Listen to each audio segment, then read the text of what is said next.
여러분 책 네. 보이시나요? Yes, sir. 제대로 보이나요?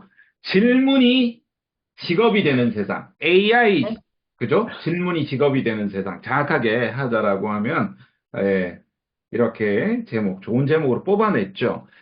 생성형 AI, 챗GPT에 이제 어떻게 질문을 해야 되는가, 이렇게 네. 말씀을 하셔가지고, 전상우 박사님이 쓰셨는데요. 우리가 항상 책을 쓸 때는 청소년, 중2 수준에 딱 맞추라고 했잖아요. 그래서 딱 보면, 이제 아마 청소년 필독서로 이렇게 해놓으셨고요. 사실은 저도 강의를 하다 보니까, 무언가를 저는 빠르게 따라가는 걸 참 못하는 편이거든요. 그래서 참, 빠르게 이렇게 나아가시는 분들 보면 참 부럽기도 하고, 그렇습니다. 근데 저는 이 책 딱 첫 서문을 읽어보는데 너무 마음에 들더라고요. 서문에 이렇게 딱 적어 놓으셨는데요. 인공지능 대비 인간의 경쟁력을 높이기 위해서는 인문학적 소양을 북돋우는 교육을 강화할 수밖에 없다. 인간만이 가진 영감과 불규칙한 사고 패턴에서 나오는 창의성을 키워야 한다. 뻔하지만 그것을 해야만 한다. 나라는 사람에 대해서 좀 더 면밀히 알아가야 한다. 인간만이 지니고 있는 불규칙한 패턴과 순간적인 영감만이 미래를 움직이게 하는 힘이다. 그것만이 인공지능 시대의 질문 천재가 될 수 있는 유일한 길이다. 인간이 가장 인간다울 때가 인공지능이 갖지 못하는 능력 개발이 된다는 점을 깨닫는 것이 중요하다. 이렇게 하는데, 다른 거 다 필요 없고, 이것만 읽고도 내가 위로가 많이 돼가지고. 그래요. 그렇지, 그렇지. 내가 좀 느려도, 내가 네. 색다른 부분, 남다른 부분, 불규칙한 부분, 이런 부분은 우리가 할 수 있지 않나, 이런 생각이 들었습니다. 여러분 역시도 마찬가지로, 그런 부분들 같이 또 고민해 보실 거고요. 질문들을 많이 주셨는데요. 최대한 그 질문만 하더라도 사실 2시간 특강을 하셔야 될 것 같은데, 최대한 앞쪽에서 또 질문 답변도 다 해주신다고 하니까요. 여러분 잠깐만 마이크 켜시고, 전상우 박사님 뜨거운 박수로 모시도록 하겠습니다. 여러분 박수! 감사합니다. 되게 부담스러워. 환영합니다. 환영합니다. 감사합니다. 잘 듣겠습니다. 자, 그럼 화면 공유 이렇게 아주 격하게 환영해 주셔서 되게 감사드리고요. 제가 지난 토요일 날 작년 8월에 갔던 그 모 교회에서 북 콘서트를 했어요. 온라인 북 콘서트를 하면서 거기에 이제 전직 그 교육부 고위 관료 출신의 목사님하고 그리고 챗GPT를 교회에서 아주 활발하게 사용을 하고 계시는 목사님 두 분이랑 이제 거의 2시간 동안 이제 거기 크리스찬 투데이 기자하고 몇 분의 기자 앞에서 이제 북 콘서트를 진행을 했는데 그때 이제 질문을 했던 부분이 가장 고민 중에 하나가 이런 부분이었어요. AI가 이제 우리 일상 속에 들어왔을 때 우리 인간만의 경쟁력이 무엇인가? 오늘의 주제이기도 합니다. 실질적으로. 어, 저도 상당히 모든 걸 빨리 받아들이는 얼리 어답터이긴 하지만 지금의 변화의 속도는 제가 따라갈 수가 없어요. 그 정도로 이게 너무나 빠르고요. 그 좀 이따가 제가 영상 보여드리겠지만, 이제 영상, 우리가 프롬프트 명령어를 입력을 하게 되면 영상을 자동으로 만들어지는 그런 이제 GPT-5가 이제 올 상반기에 출시가 될 거라고 했는데, 그 맛배기라고 할 수 있는 이제 소라라는 프로그램이 2월 중순에 나왔어요. 그걸 보는 순간, 야, 이거 진짜 큰일 났다, 이제. 그러면 투트랙으로 갈 수밖에 없는 거예요. 어떤 부분이냐? 첫째, 아예 내가 AI 개발자로서 그 어떠한 사람들보다 뛰어난 능력을 갖추든지. 그러면 이거는 이제 AI를 개발하는 사람들에서 탑 중에 탑이 되겠죠. 뭐 이런 분들이야 뭐 연봉 부르는 게 값이겠지만. 그 어설픈 개발자가 되면은 앞으로 살아남기 힘듭니다. 말 그대로. 아니면 두 번째, 나만의 이 AI를 활용을 해서 나만의 영역의 최고의 전문가가 될 것이냐. 이 두 가지 길밖에 없거든요. 그러면 근데 전자든 후자든 여러분이 꼭 아셔야 되는 거는 바로 AI를 활용하고 사용하는 사람은 인간입니다. 그럼 결론적으로. 인간의 경험 데이터를 얼마나 빨리 읽어내고 그것을 나의 비즈니스 모델로 만들어낼 수 있는 능력을 갖추느냐. 그것이 바로 앞으로 여러분들 미래 경쟁력이라고 볼 수 있고요. 그래서 제가 이 제목을 질문이 직업이 되는 세상이라고 했던 이유가 AI를 활용을 하기 위해서는 질문이 필수 요소고요.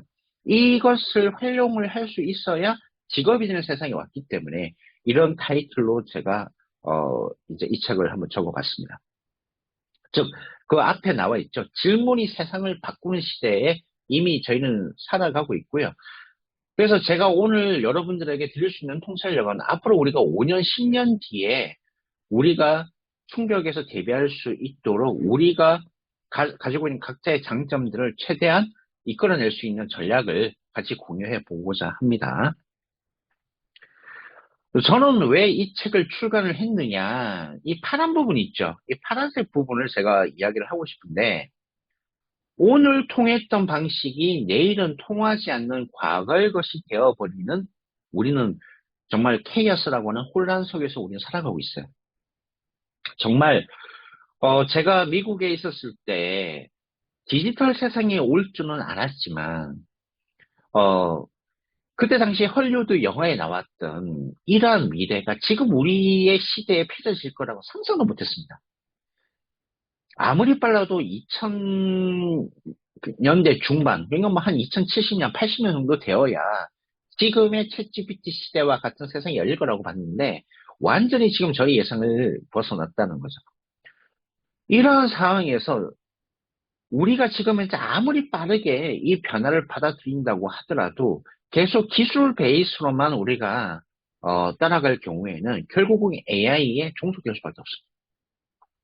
그래서 우리는 AI가 하지 못하는 약한 부분을 건드려야 되는 거예요. 그 만약에 예를 들어서 이제 인간만큼 AI가 인간이 가장 큰 장점을 갖고 있는 부분까지 건드렸다라고 생각하면 그때부터 진짜 답이 없는 겁니다. 그런 시대가 바로 영화 우리가 2013년에 봤던 엘리시움이라는 영화의 그 세상이라고 보시면 돼요. 그런 세상이 오기 전까지 우리는 최대한 각자의 자기 영역을 최대한 빌드업을 해놔야 되는 것입니다. 그래서 제가 이제 이 책을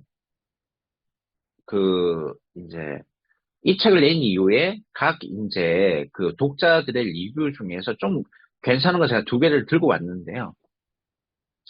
뭐 빅피처 창의성 훈련과 스캔버 기법 훈련, 이 훈련은 제가 오랫동안 미국에서 이제 우리 교수님들하고 이제 토론을 했을 때 캐치를 해서 만들었던 게 빅피처 창의성 훈련이었고요. 이 스캔버 기법이라는 거는 저도 모르게 이미 제가 해왔더라고요. 아주 유명한 이 경영 트레이닝 훈련 기법인데. 그래서 요 부분입니다. 청소년들과 현재 구직을 하고 취업을 준비해 취준생까지 읽어봐야 된다라고 아주 이렇게 좋게 평가를 해주셨는데 저는 이 부분이 마음에 들었어요.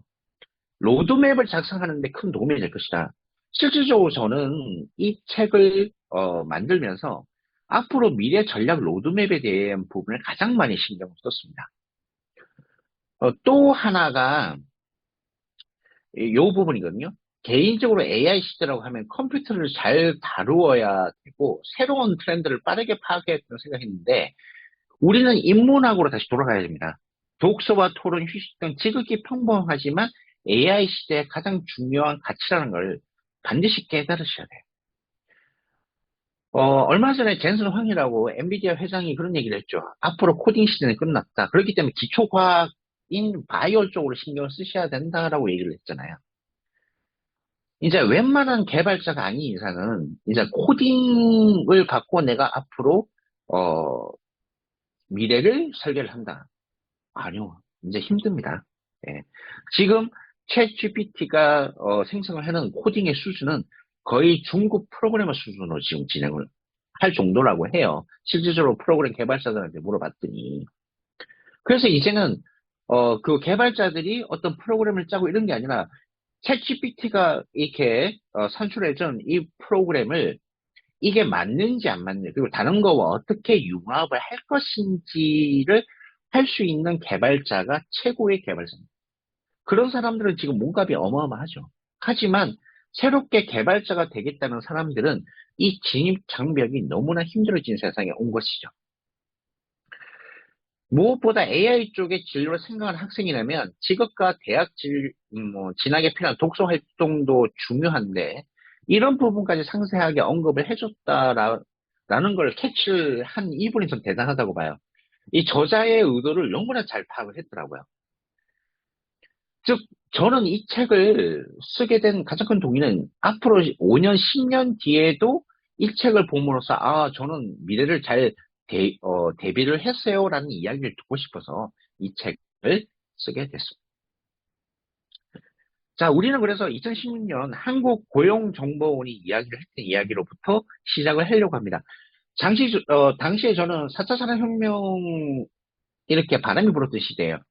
이때 당시에 뉴스에도 나섰고 실질적으로 많은 우리 4차 산업혁명의 강사분들께서 고용정보원에서 2030 미래 직업 세계 연구에서 창의력과 감성적 특성이 중요한 분야고 AI가 대체하기 힘들 것이다. 그래서 뭐 작가, 그다음에 뭐 화가 이런 사람들은 앞으로 AI가 대체하기 어려울 것이다라고 얘기를 했어요. 근데 제가 그때 당시에 모 학교에 가서 제가 아주 열변을 토했는데 이거 잘못된 거다라고 얘기를 했어요. 그랬더니 거기 선생님께서 뭐라고 하셨냐? 당신이 뭔데? 참고로 그때는 저는 박사학위도 없었고요. 미래 전략가라고 하지만 누가 알아주는 그런 사람도 아니었습니다. 그러니까 아니 한국고용정보원이라는 아주 유명한 박사님들께서 이렇게 수십 명이 만들어낸 이 보고서를 당신이 무시할 만큼의 당신이 뭐라도 돼? 하면서 엄청 구박을 하셨어요. 그 선생님이. 그런데 그 2023년도 장에 챗GPT 왔을 때 그분이 미안하다라고 이렇게 연락을 주셨더라고요. 정말 그때 선생님의 해안을 몰랐다라고 얘기를 하더라고요. 마찬가지입니다. 우리는 2024년 살고 있잖아요. 이 2024년 살 때 앞으로 5년, 6년 뒤에 우리의 미래 역시 지금 대부분 예측하는 게 틀릴 가능성이 높아요.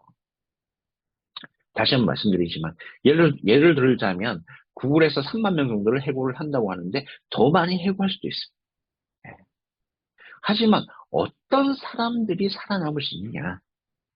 오늘 그거를 같이 한번 나눠보도록 할게요. 그래서 제가 오늘 유튜브의 알고리즘을 이야기를 해드리려고 합니다. 여러분 유튜브 많이들 하고 계시죠? 그죠? 하고 계신데 제가 얼마 전에 유튜브 평가를 하러 갔습니다. 제가 관공서 평가를 하러 가거든요. 유튜브 이제 용역 때문에 갔는데 어느 이제 발표자가 그런 얘기를 하더라고요. 저희가 콘텐츠를 기가 막히게 잘 만들어서 알고리즘을 타도록 하겠습니다라고 얘기를 하는 거예요. 제가 그 말을 듣는 순간 너무 충격을 받았어요. 제가 100% 장담하건데요. 유튜브의 알고리즘은 우리가 만든 콘텐츠로 알고리즘 노출시켜주지 않습니다. 다시 한번 말씀드리지만 아무리 좋은 스토리를 만들고 영상을 기가 막히게 아주 화려하게 잘 만들고 영상 뭐 4K 요즘 이제 8K까지 이렇게 하시는 분도 계세요. 그런데 어떤 핸드폰으로 찍은 분들보다 영상 조회수가 수백 배 차이가 나는 경우가 있습니다. 그 이유가 뭘까요? 알고리즘은요, 어떠한 콘텐츠, 즉, 알고리즘이 최적화시켜줄 수 있는 콘텐츠를 기가 막히게 알아요. 그거를 파악을 해야 이 콘텐츠가 일명 떡상이 됩니다. 그럼 어떤 건지 한번 볼게요. 알고리즘에 의해서, 즉 AI에 의해서 지금 이제 유튜브뿐만 아니라 모든 콘텐츠, OTT도 마찬가지고요. 이것들이 전부 알고리즘에 의해서 최적화되어 있기 때문에 이제는 그 알고리즘을 제대로 분석하지 않으면 떡상은 고사하고 퍼스널 브랜딩, 개인 브랜딩을 할 수 없는 시대입니다. 자, 우리 이분 때문에 지금 이제 이 충주맨이잖아요. 충주의 이제 홍보맨, B급 감성인데 이분이 관작춤이라 가지고 그 900만 조회수 나온 것 때문에 이분이 이제 어마어마하게 알려진 거예요. 어마어마하게 알려졌는데, 그래서 뭐 요즘 유퀴즈에도 나오고, 요즘 뭐 어마어마하게 잘 나오고, 심지어 책까지 냈죠. 그래서, 제가 기분 나쁜 게, 왜 하필이면 나랑 같이 또 책을 내가지고, 이분이 베스트셀러 지금 이제 종합순위 뭐 68위고, 그 자기계발서에 6위 정도 되더라고요. 그런데 이분이 그 유튜브에서 피크 감성을 기가 막히게 뽑아냈다.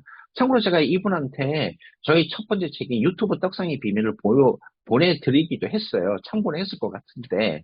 그러면 이분 같은 경우에 어떻게 그럼 피크 감성 첫째 갖느냐? 바로 알고리즘을 분석을 한 겁니다. 어떻게 해야 기가 막히게 알고리즘이 노출되는지에 대해서 기가 막히게 분석을 한 거예요. 그러다 보니까 본인의 퍼스널 브랜딩도 되고, 이분은 뭐 공무원 그만둬도 제가 볼 때는 앞으로 어마어마하게 이제, 앞으로 미래가 이제, 어, 창창하겠죠. 그러면 이분만 그러느냐? 자, 이거 제가 운영을 하고 있는 판다롭이라는 이 푸바오, 예, 푸바오 아시죠? 예. 저는 푸바오를 줄 알았습니다. 언제? 2020년 말에서 2021년도에. 당시에 이때 아시겠지만 코로나 때 이 한중간의 갈등 때문에 에버랜드가 되게 힘들었어요, 당시에. 힘들었는데 이제 요 강사육사님이 이건 이제 비사예요. 예, 알려지지 않은 비사인데 저는 알고 있기 때문에 말씀드릴게요. 강사육사님이 호랑이를 찍던 유튜브 4개 팀을 초청을 합니다. 초청을 해 그중에 저희가 들어갔어요. 그래서 푸바오를 그때부터 찍었는데 그때 뭐라고 했냐면 철저하게 저희들은 알고리즘 최적화, 유튜브 추천 알고리즘 최적화에 맞추어서 푸바오를 담았어요. 결국 여기 나오죠. 얼마 나왔죠? 185만. 2년 전에 올린 건데 185만이에요. 지금도 영상 100만 나오는 것도 힘들거든요. 근데 저희들은 이 영상을 찍을 때 어떻게 찍냐? 바로 알고리즘이 떡상을 할 수 있는 카메라 앵글부터 스토리라인 다 짜고 가요. 철저하게 어떤 식으로 추천 알고리즘이 작동할지를 알고 있기 때문에 그 부분에 맞춰서 저희들이 이제 그걸 갖고, 그러니까 저희들은 핸드폰으로 찍었거든요. 다른 분들은 전부 4K, 8K를 찍는데 저랑 이제 우리 공동 저자는 항상 뭐죠? 핸드폰 갖고 찍습니다. 편집할 시간이 없기 때문에. 그럼에도 불구하고 이 정도 나왔다는 거죠. 이유가 뭐예요? 알고리즘, 즉 AI가 어떻게 작동할지를 알았기 때문에 이렇게 이제 영상 떡상이 나왔고요. 그러다 보니까 참고로 저 박사 논문 주제가 이 유튜브 알고리즘을 실증 연구를 한 거예요. 실증 분석을 해서 이것이 어떻게 가설을 세우고 이것들이 어떠한 메커니즘 작동이 되니까 실질적으로 A군, B군 나눠가지고 비교를 해서 어떤 비율로 나올 것이다라고 예측을 했는데 그대로 나왔어요. 그래서 그게 이제 공학적인 어떤 논문이 된 거였거든요. 자, 이게 제가 왜 말씀을 드리느냐. 이렇게 하다 보니까 뭐 저희들이 뭐, 저번 책도 베스트셀러가 됐죠. 이번 책도 어찌됐건 청소년 분야에 출중이 됐더라고요. 교보 가서 찍은 건데, 뭐 저희들이 홍보를 한 것도 아니고 하는데, 그럼 어떻게 해서 이게 됐느냐. 제가 볼 때는 뭐, 다른 모르겠지만 네이버나 이런 거 역시도, 아마 알고리즘에 의해서 이 책이 딱 나왔을 때 아마 노출 조금 시켜줬을 가능성이 있겠다. 라고 저희는 판단을 하고 있습니다. 네이버 역시도 알고리즘으로 작동을 하니까. 그런 부분이 연결이 되어 있다. 또 하나만 예를 더 볼게요. 이분 누구예요? 강지영 아나운서잖아요. JTBC에. 근데 이 강지영 아나운서가 지금은 이제 가장 유튜브에 최적화되어 있는 아나운서입니다. 이 아나운서가 나오게 되면 기본적으로 100만 이상 찍어요. 그러면 왜 이 아나운서는 그러면 이렇게 이 출판사에서 컨택을 해가지고 종합순위 26위까지 만들어줬냐? 똑같다는 거예요.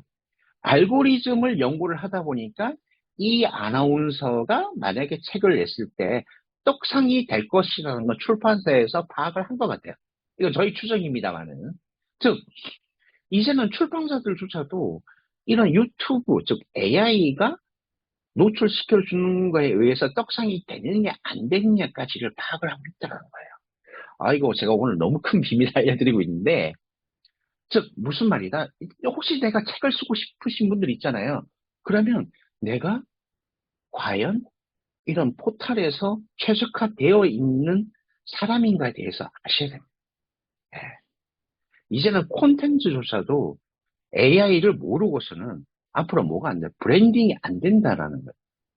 그래서 제가 유튜브 예를 들었지만, 그러면 이 유튜브를 오늘 알려드리기 위해서 제가 이 특강을 하는 건 아니고요. 특강이 아니고 이제 북코스 하는 건 아니고요. 이것 때문에 하는 거죠. 어떤 부분이냐? 이제 생성형 AI 시대도 똑같습니다. 콘텐츠는 생성형 AI가 만들어요. 즉, 생성형 AI가 가장 학습을 잘하고 결과물을 잘 만들어낼 수 있는 능력을 여러분들께서는 어떻게 해야 된다? 빌드업을 하셔야 됩니다. 이게 중요하다는 거예요. 제가 유튜브를 철저히 알고리즘 분석을 했을 때 그 알고리즘 분석을 하는 게 바로 일종의 프롬프트 명령어거든요. 명령어를 어떻게 담았죠, 제가? 유튜브 영상을 만들면서 명령을 담았어요. 텍스트가 아니고, 그럼 어떻게 담았어요? 영상 편집을 속에서 데이터를 넣었다면, 이제는 생성형 AI는 제가 유튜브 알고리즘을 이렇게 명령어를 넣었듯이 영상으로 어떻게 내야 된다? 콘텐츠, 생성형 AI를 콘텐츠를 만들기 위해서는 텍스트로 나의 데이터, 경험 데이터를 기가 막히게 넣을 수 있어야 된다. 그것이 바로 뭐죠? 질문입니다. 프롬프트를 나의 경험 데이터가 어떻게 다른 거와 융합을 해서 기가 막히게 생성형 AI가 결과값, 아웃풋을 잘 만들어낼 수 있도록 내가 트레이닝이 되어 있거나 내 스스로 준비가 되어 있느냐. 이거에 의해서 여러분들의 미래가 좌우될 거예요. 이 얘기를 하기 위해서 제가 유튜브 이야기를 한 겁니다.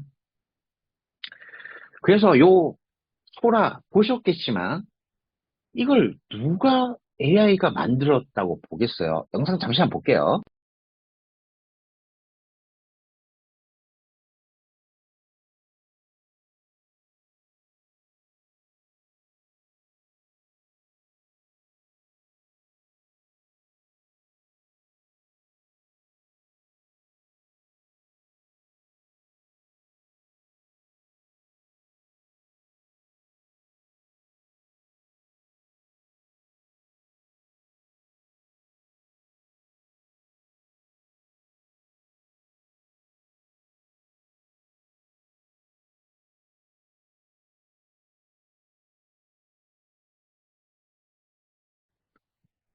자, 제가 영상이 다른 건 너무 길기 때문에 제가 이제 쇼츠라 40초짜리를 제가 다운받아서 왔는데요. 여러분 이 영상 보면서 이게 AI가 만들었다면 이게 믿기세요? 저는 이거 보는 순간요 전율이 돋았어요. 야 이거 진짜 큰일 났다 이거. 야 이거 이제 어떻게 구분할 것이냐. 이제는 가짜와 진짜를 구분할 수 없는 시대가 온 거예요. 예. 즉 우리한테 또 하나의 중요한 터닝 포인트가 온 거죠. 즉 이 말은 무슨 말이다? 가짜와 진짜를 구분할 수 있는 능력을 갖춘다면 어떻게 될까요? 아, 그 사람은 앞으로 미래 퍼스널 브랜딩에 어마어마한 뭐가 될 것이다? 희망이 보일 것이다. 라는 거. 그럼 제가 말씀드렸죠. AI가 잘 활용할 수 있도록 명령을 잘 내리는 거랑, 그 다음에 가짜와 진짜를 구분을 하는 그 능력을 갖는 거랑 하나의 모멘텀으로 가게 됩니다. 예. 그래서 소라의 등장 의미가 이렇다라는 건데요. 뭐 제가 다른 건 다 설명을 드리면 이게 너무나 시간도 많이 걸릴 뿐 재미없으시고요. 이 맨 끝에 주황색으로 표현한 겁니다.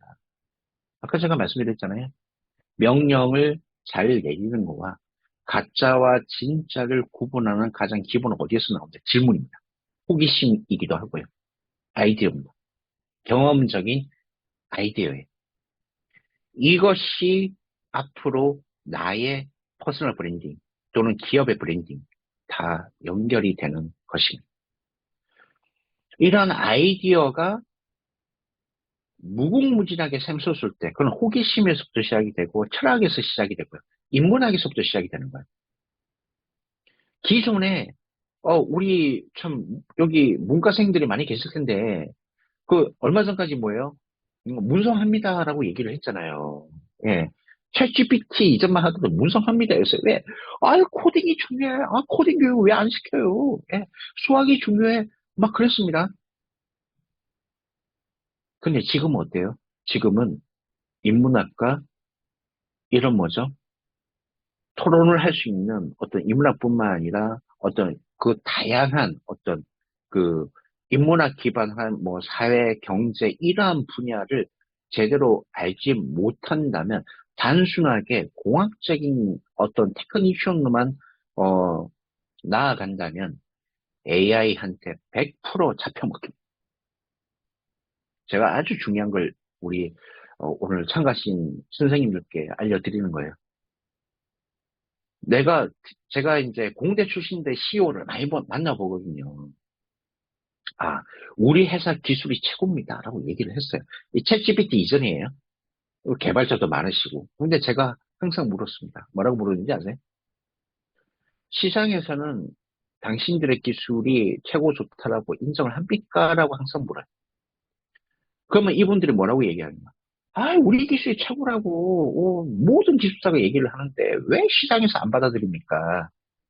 거기에서부터 갭이 있는 거야. 그래서 기술 기반 테크니션들이 사업을 하잖아요. 망하는 경우가 많습니다. 왜? 시장과의 거리가 어마어마하게 떨어져 있거든요. 똑같습니다. AI라는 것은 결국 기술이잖아요. 스킬이잖아요. 이 테크 기반의 AI를 과연 그러면 이 AI를 누가 사용하죠? 사람이 사용하잖아요. 사람이 이걸 어떻게 받아들이느냐? 예를 들어서 AI를 저희 어머니가 지금 올해 75네. 저희 어머니도 챗 GPT를 하십니다. 예. 와, 진짜. 예. 실버 세대들이 챗 GPT를 하는 세상이 온 거예요. 어떻습니까? 그럼 하나 여쭤볼게요. 챗 GPT를 실버 세대들이 어떻게 사용할 수 있게 되었을까요? 우리는 그 부분부터 가보자고요. 자, 다시 돌아와 볼게요. 작년까지 코딩이 엄청 중요했죠. 자, 우리 70대 대신 저희 어머니께서 코딩을 할 수 있나요?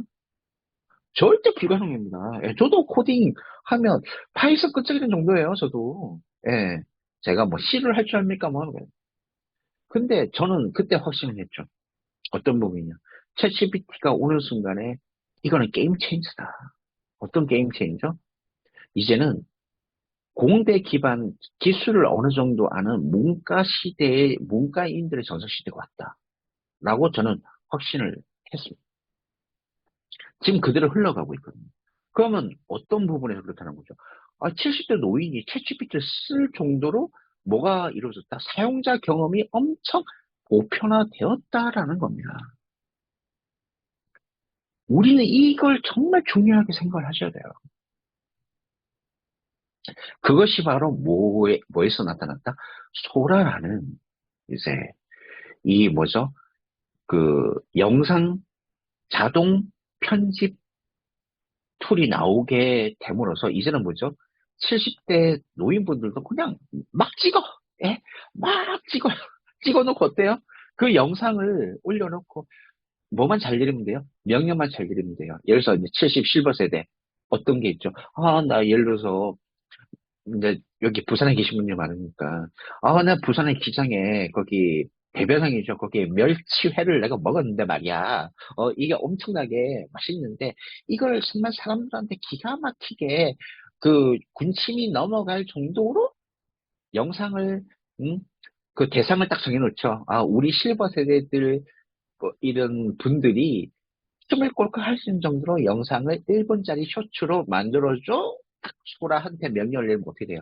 얘가 기가 막히게 쫙 만들어줍니다. 누가 찍으면 되죠? 이런 실버 세대, 70대 실버 세대들이 그 대변항에 가서 먹는 거 찍고, 어때요? 그냥 그 앞에 가가지고 뭐 운전하고 하는 것도 직접 뭘 하도 어떻습니까? 막갈수록 그 장면하고 이렇게 딱 해가지고 스토리 어떻게 만들어줘?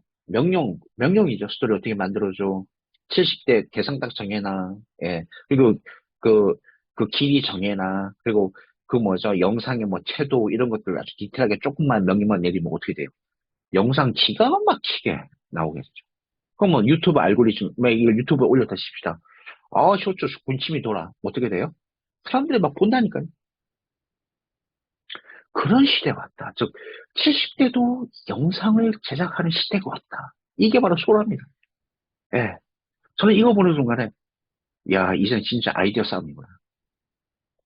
아이디어를 누가 많이, 즉, 경험을 했느냐가, 이제는 모든 경쟁력을 잡는 시대에 왔다라.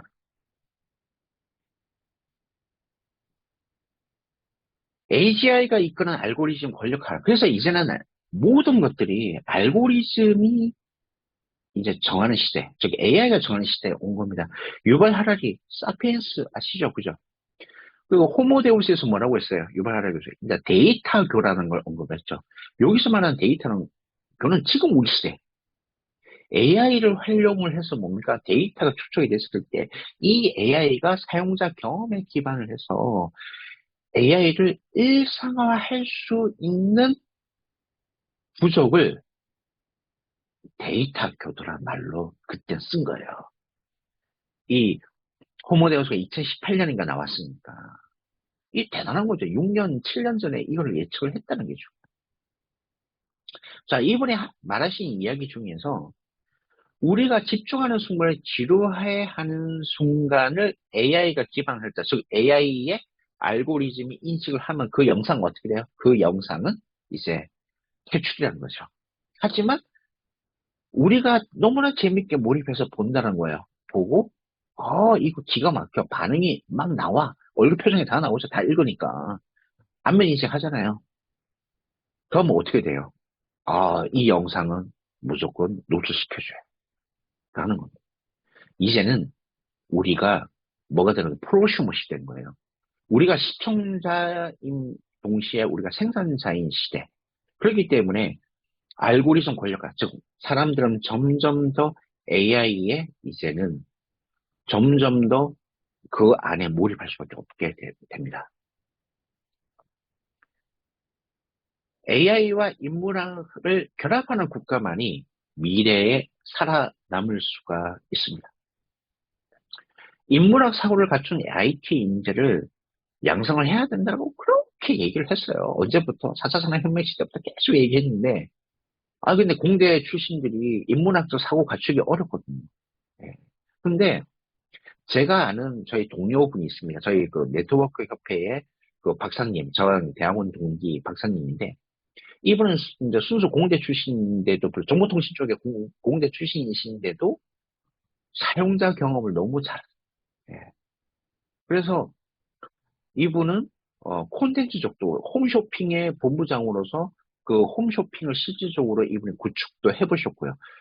그래서 정보통신 쪽에 그것도 하시지만 동시에 소비자들이 무엇을 원한다는 것까지도 알고 쇼호스트 리크루팅하고 어떤 콘텐츠까지도 이게 내어야 이 홈쇼핑 채널이 활성화된다는 전략까지 다 하신 거예요. 예, 공사도 할 줄 알아요. 그러니까 스튜디오 공사도 이분이 다 해. 그 다음에 뭐예요? 송출하는 어떤 방송 장비도 다 세팅을 다 해. 보통 거기서 끝나잖아요. 그런데 이분은 뭐까지 해요? 쇼 호스트 다 리크루팅 해가지고 어떻게 콘텐츠를 만들 것까지 다 하는. 나 이런 분 처음 봤어요, 진짜. 이분은 무조건 살아납니다. 지금 이분이 건축회사의 감리 쪽에 있는데 주로 하시는 게 방금 말한 이런 콘텐츠 쪽하고 스마트 공장에 이런 거 감리하고 있어요. 감리하시는데 이번에 저희가 국회에서 그 심포지엄을 했는데 이분하고 제가 했던 게 바로 다문화 인재들 어떻게 IT 인재를 양성을 해야 되느냐. 이분이 기술 쪽을 너무나 잘 아심에도 불구하고 이런 인문학적인 교육 인재 양성 쪽을 건드리시더라고요. 네, 깜짝 놀랐어요. 근데 이런 분들이 거의 찾아보입니다. 네. 즉, 제가 얘기하고 싶은 건, 자, 한국 R&D 예산은 과학기술 분야가 98%, 근데 인문상 1.18%. 이게 나라 망하는 거야, 솔직히 말씀드리면. 최소 10%는 가야 되거든요, 인문학 쪽으로. 앞으로 인문학 쪽이 이런 기술이나 이런 것들을 시장에 접목시키는 중요한 역할을 하게 된다는 겁니다. 근데 지금 미국은 어때요? 10.3%잖아요. 그럼 중국은 어떨까요? 뭐 중국은 제가 더 이상 얘기를 안 하겠습니다. 왜? 중국은 이런 인문학 쪽이 되게 약해요. 사회주의이기 때문에. 자, 우리 카이스트 명예박사 조수미 이제 박사님, 명예박사지만 카이스트 아무한테나 명예박사 주지 않아요. 예. 이분이 뭐라고 했죠? 예술은 과학과 뗄 수 없는 관계다. 저 솔직히, 제가 이거 보고 깜짝 놀랐어요. 진짜 자국도 바꿔요. 아니, 이분은 이제 프리마돈나로서 전 세계에서 가장 유명한 성악가신데, 굳이 이런 그 명예박사 받으려면 카이스트 나름 기준이 있단 말이에요. 되게 어려운데. 그 기준을 맞춘 게 중요한 거죠. 자, 여기서 이 빨간 부분 한번 보세요.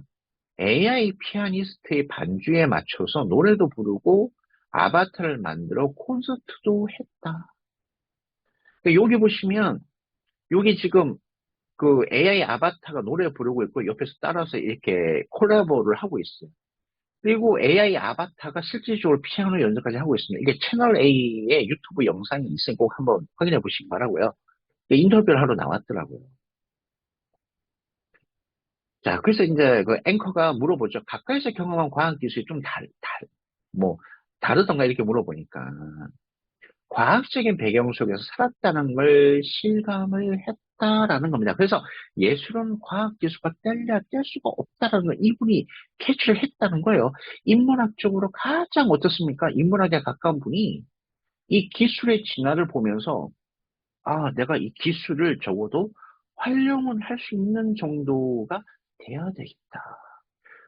프리마돈나가 뭐가 아쉬워? 이분 뭐 그 앨범 개런티만 해도 어마어마한데.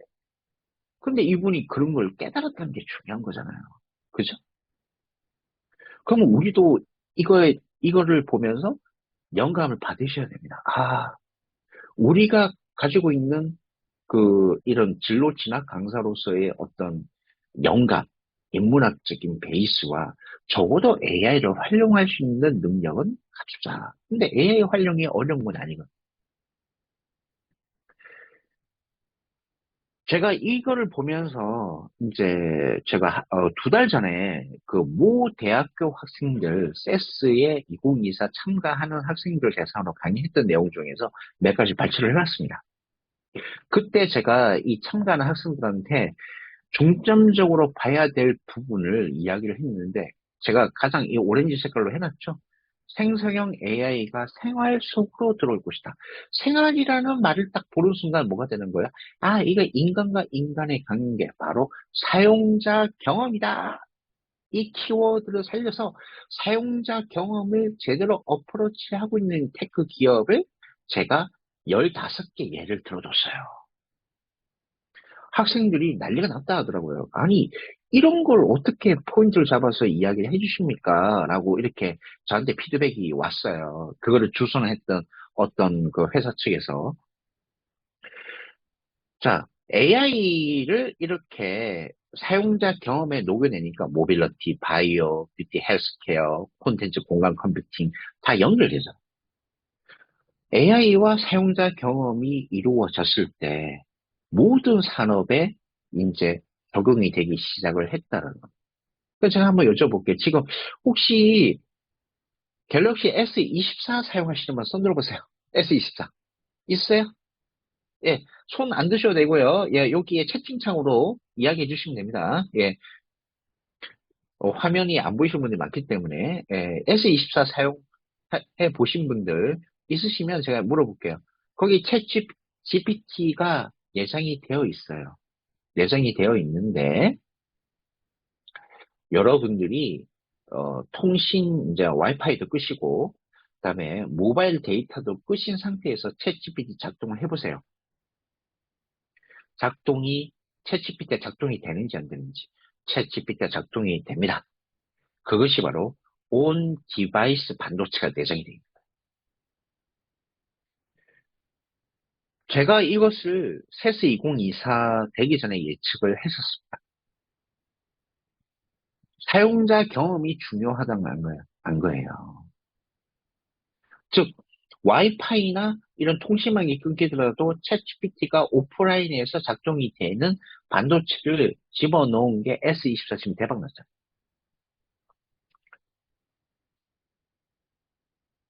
아모레410 한번 볼게요. 여기 요 립스틱이 어떻게 보면 센서가 부착이 되어 있죠. 이 센서가 부착이 되어서 뭐 이래서 여성분들 이 입술이 촉촉하다 했을 때 어떤 색깔이 좋습니다라고 여기 립 다이그노시스 케어 메이크업 캐퍼빌리티라고 나와 있잖아요. 이 진단을 해가지고 추천까지 해준다라는 겁니다. 옆에 있는 건 로레알이 2023 세스에서 했던 바로 어플이죠. 이걸 보면서 어떤 화장 메이크업이 가장 뛰어날까라는 걸 추천해주는 어플입니다. 이게 2023년, 2024년은 더욱더 업그레이드 된 게 나오겠죠. 요 두 가지의 공통된 경험은 뭐죠? 바로 뷰티테크는 가장 사용자 경험이 집약이 되어 있는 산업이다. 라는 겁니다. 그만큼 사용자 경험이 중요한 거예요. 자, 아모레410의 뷰티테크 리큐어 비임 되어 있는데 이거를 제가 설명해 드리려고 하는 게 아니고요. 요겁니다. 고객 맞춤형 기술로서 AI의 일상화와 사용자 경험을 철저하게 부각을 시켰다라는 겁니다. 이게 중요한 거예요. 뷰티테크라는 게 앞으로 어마어마하게 커질 거거든요. 지금까지 화장품이 중국에 들어가는데 지금까지 이제 벌크였다면 이제는 뭐죠? 데이터 기반으로 해서 가장 예쁘게 화장을 할 수 있는 추천 알고리즘이 내장이 되어 있는 이러한 뷰티 테크 디바이스가 앞으로 대박 누가 먼저 잡을 거다. 제가 볼 때 이거는 중국이 절대 못 따라옵니다. 제가 100% 장담하거든요. 왜요? 중국 사람들은 이 사고가 경직돼 있단 말이에요. 열심히 뺏기는 건 잘 뺏기는데 뭘 못해요? 사용자 경험에 대해서는 잘 못 따라온다는 겁니다. 여러분 아시죠? 왜 전 세계 유명한 이런 기업들이 한국에서 꼭 테스트하는지. 한국 소비자가 가장 까다롭습니다. 전 세계에서. 한국에서 성공한 상품들은 전 세계 어디를 가도 성공을 한다는 거예요. 그렇기 때문에 사용자 경험이 부각이 된다는 얘기는 결국 사람과 사람과의 관계를 캐치를 한다는 얘기예요. 자, 이 영상 잠시만 볼게요.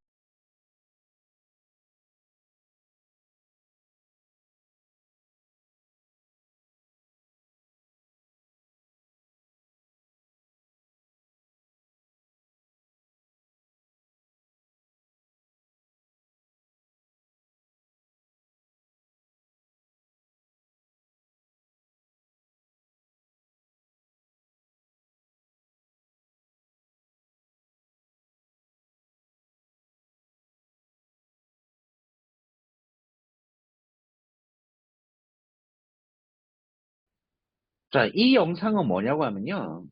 작년 11월에 싱가포르에 만든 현대기아자동차 글로벌 혁신센터예요.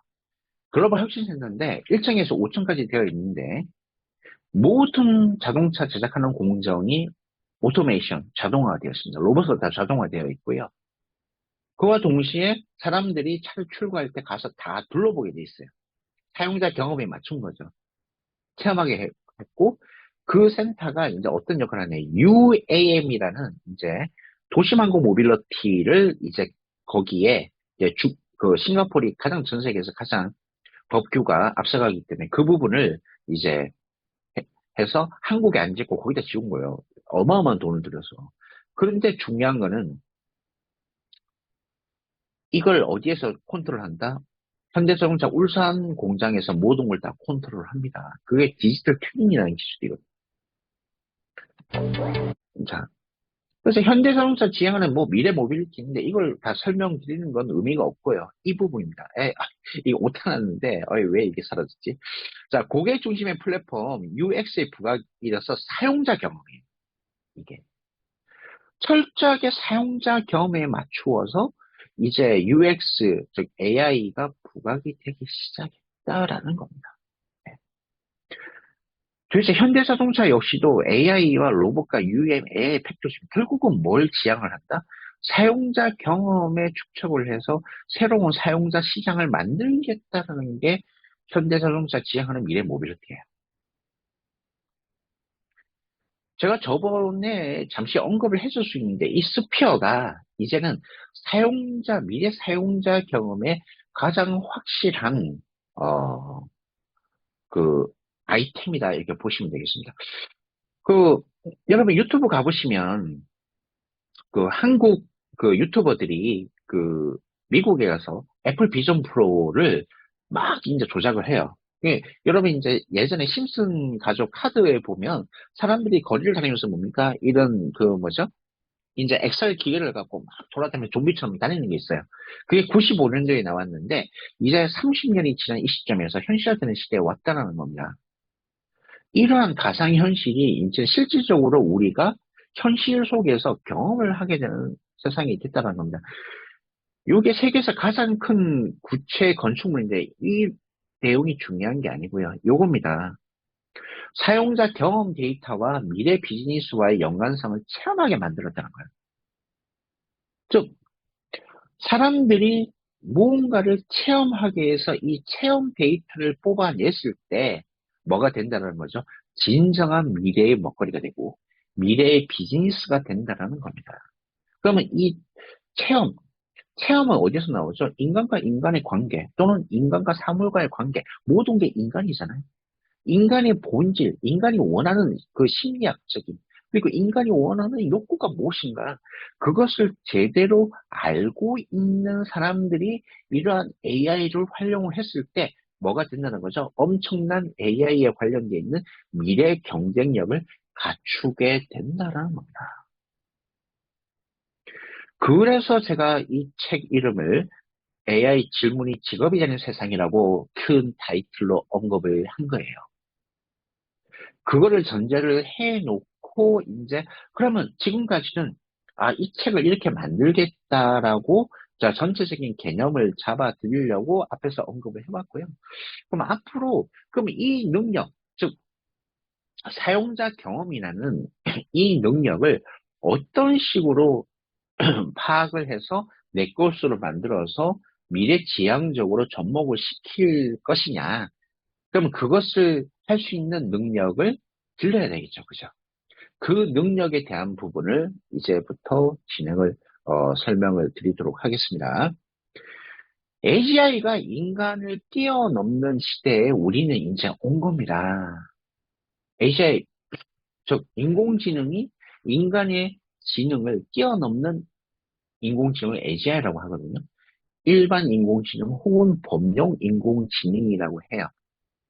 그래서 과학과 의학, 공학 등 모든 특히 기술 분야의 혁신을 가속화할 수가 있지만 중요한 거는 추론을 바탕으로 인간 직업의 많은 부분입니다. 현재까지는 학습된 데이터가 새로운 데이터가 왔을 때 추론을 해서 이게 좋겠다 정도까지 추론을 할 수가 있어요.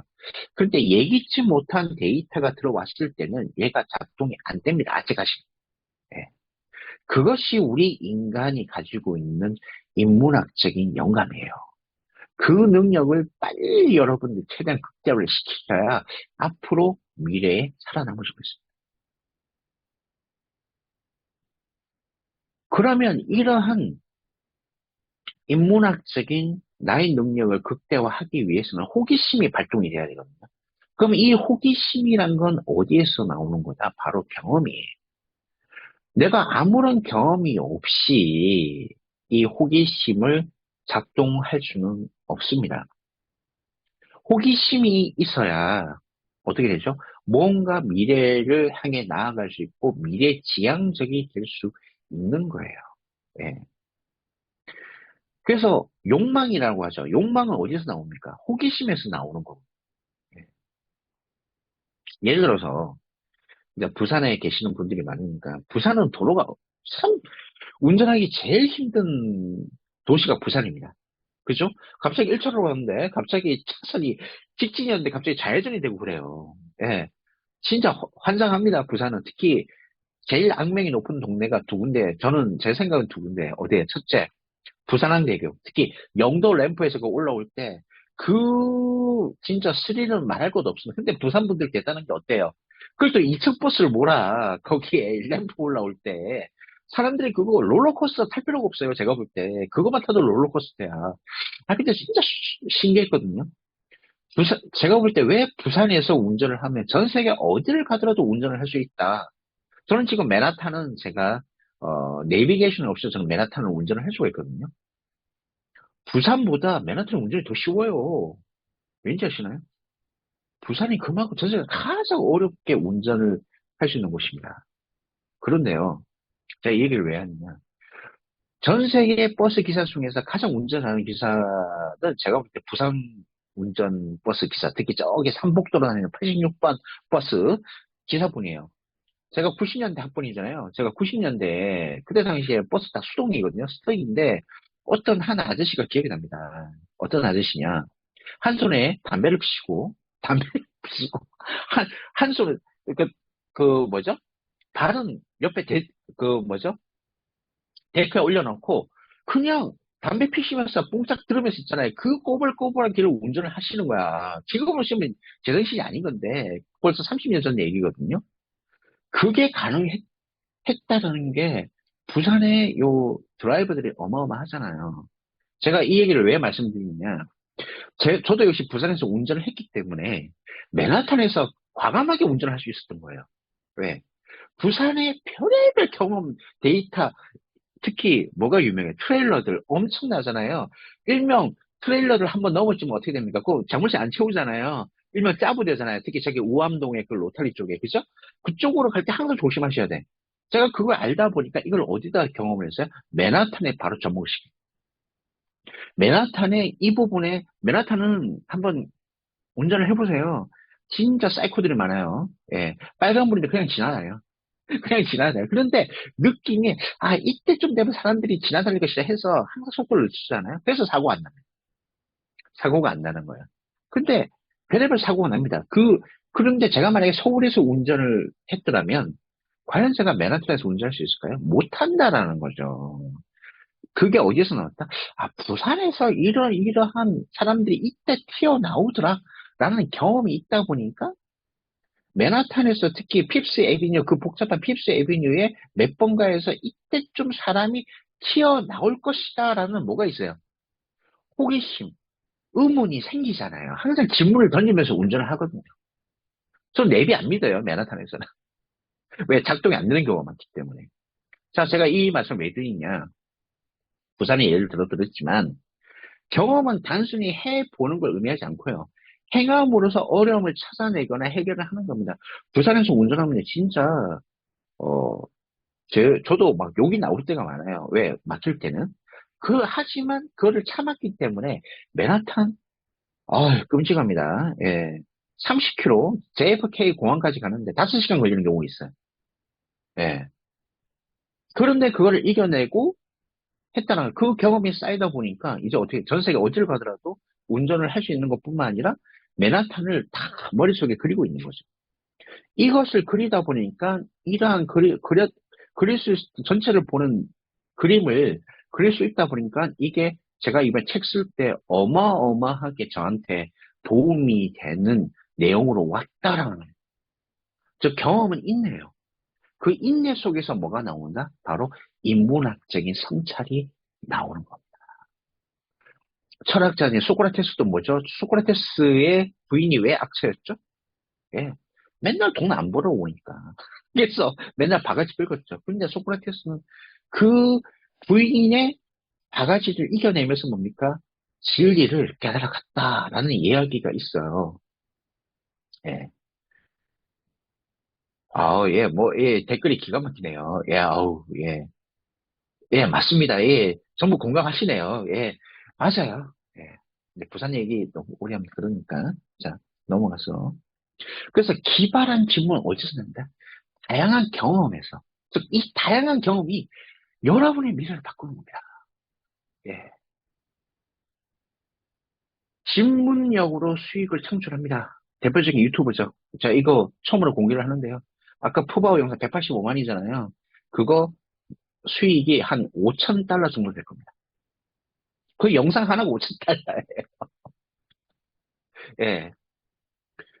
그 푸바오 영상 중에 저희들이 이제 지금 푸바오 영상 안 찍는데 저희들 다음에 이걸 좀 알려준 친구가 있어요. 그 친구가 기본으로 요즘 한 20만에서 25만 영상 하나 나오거든요.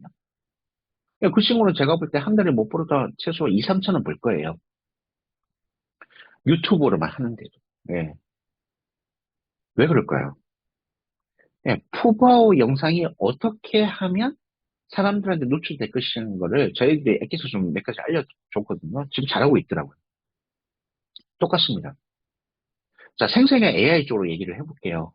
자, 여러분들, 어, 제가 저번 특강에서 그, 우리 발달 장애인들이 이 미드저니 갖고 그림을 그려가지고 갤러리에서 했다라고 했죠. 갤러리에서 이제 뭐라고 하죠? 전시회 했다고 제가 말씀드렸잖아요. 똑같습니다. 우리 일반인들은 프롬프트를 잘 작성을 해서 그림을 기가 막히게 그렸을 때 뭐가 된다? 이것이 바로 수익이 되는 세상에 왔습니다.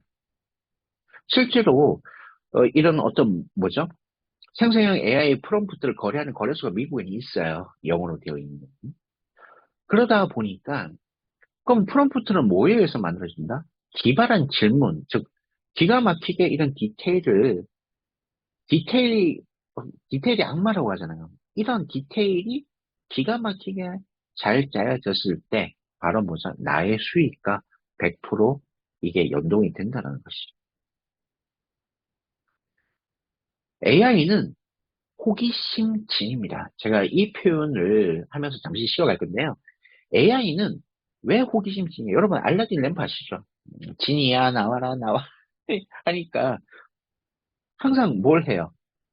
알라딘에서 진이한테 항상 요구를 하잖아요. 나 부자가 되고 싶어. 배고픈데 뭘 갖다 주고. 처음에는 이렇게 하다가 유심 보세요. 이제 그 질문이 점점 구체화됩니다. 무엇을 도와달라. 예. 그 영상을 보면서, 그 알라딘 영상을 보면서 이 진이한테 요구하는 그 디테일이 아주 섬세해지죠. 그렇게 생각 안 하시나요? 저는 그렇게 생각하는데. 그래서 이것이 아주 디테일하게 섬세해지다 보니까 바로 이 알라딘 영상을 보면서 바로 우리가 AI를 활용을 하는 그러한 어떤 하나의 메커니즘이 되겠다라고 저는 깨달았어요. 그 영화를 보면서. 벌써 이 영화 나온 지가 옛날 영화 말고 코로나 이전에 나왔던 신작 영화가 있거든요. 그 알라딘 보면서. 그래서 알라딘의 지니처럼 AI는 우리는 호기심을 충족시킬 수 있는 지니, 일명 집사로서 우리가 활용을 해야 된다. 그것이 우리의 역량이고, 우리의, 뭐라고 하죠? 바로, 우리에게 주어진 사명이다. 이렇게 보시면 되겠고요. 자, 잠시 쉬었다가, 한 10분 정도 쉬는 게 좋겠죠? 왜냐면 그러니까 10분 정도 쉬었다가, 계속 진행을 하도록 하겠습니다. 혹시 질문사항 있으시면 계속 어차피 제가 우리 회장님한테 질문 받은 거 뒤쪽으로 빼놨어요. Q&A는. 질문이 12개던데. 예, 네. 잠시 한 10분 정도 쉬겠습니다. 잠시 후 시작하도록 하겠습니다. 저는 영상, 강의 들으면서 내용도 참 좋았는데요. 계속해서 유튜브 떡상은 비밀은 뭘까? 이런 생각이.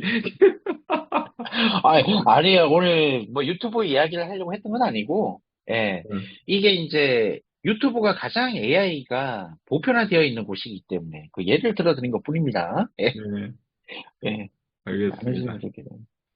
곧, 시작하도록 하겠습니다. 여러분들 또 다시 자리에 이렇게 함께 해주시면 좋겠습니다. 이게 강의가 온라인으로 한다라는 게 사실 오프라인 하는 것보다 더 힘듭니다, 이게. 아마 들으시는 분도, 또 하시는 분도 그러실 것 같은데요. 모두 에너지 딱 내셔가지고, 박수 한번 치시면서 오늘 2부 들어가도록 하겠습니다. 네, 아유, 감사합니다. 예, 시간이 이제 얼마 없는데 할 내용은 많기 때문에 조금 빨리 나가도록 할게요. 예, 이제 포인트 위주 좀 잡아드리겠습니다. Q&A도 중요하기 때문에. 예, 자, 우리에게 가장 인간다운 능력을 요구받고 있어요. AI 시대에.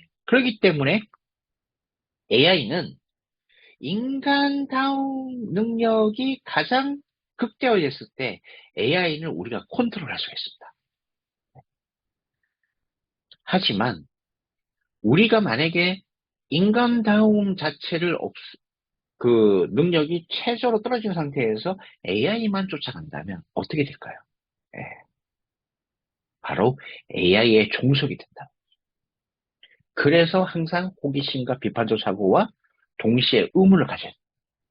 그래서 질문이 직업이 되는 세상이라는 게 단순하게 직업으로서 끝나는 게 아니고요. 우리의 생존을 위해서라도 이 AI가 제대로 작동을 하고 있는지에 대해서 반드시 검증을 하셔야 돼요. 왜 우리 학생들이 게임에 중독이 될까요? 이유는 하나입니다. 자꾸 그 게임이 만들어 오는 메커니즘이죠. 일종의 알고리즘의 하나의 형태로 볼 수 있는데, 게임 회사들이 당연히 먼저 중독되도록 만들잖아요. 예. 그러면, 내가 이거를 전략을 세워서 게임을 한다? 그럼 컨트롤 돼요. 뭐, 내가 그냥, 그래픽 디자인을 멋져서 한다. 다 됩니다. 근데 생각 없이, 재밌네? 이렇게 되면 어떻게 돼요? 그냥 빠져드는 겁니다. 우리 유튜브도 똑같잖아요. 유튜브도 우리가 그냥 생각 없이 하면 어떻습니까? 몇 시간 그냥 보내게 돼요. 생성형 AI라고 다를 게 없다라는 거죠. 단순하게 그냥 생각 없이, 그냥 재밌네? 명령 내리면 어떻게 돼요? 나한테 그 어떤 부가가치 주지 않는다는 거.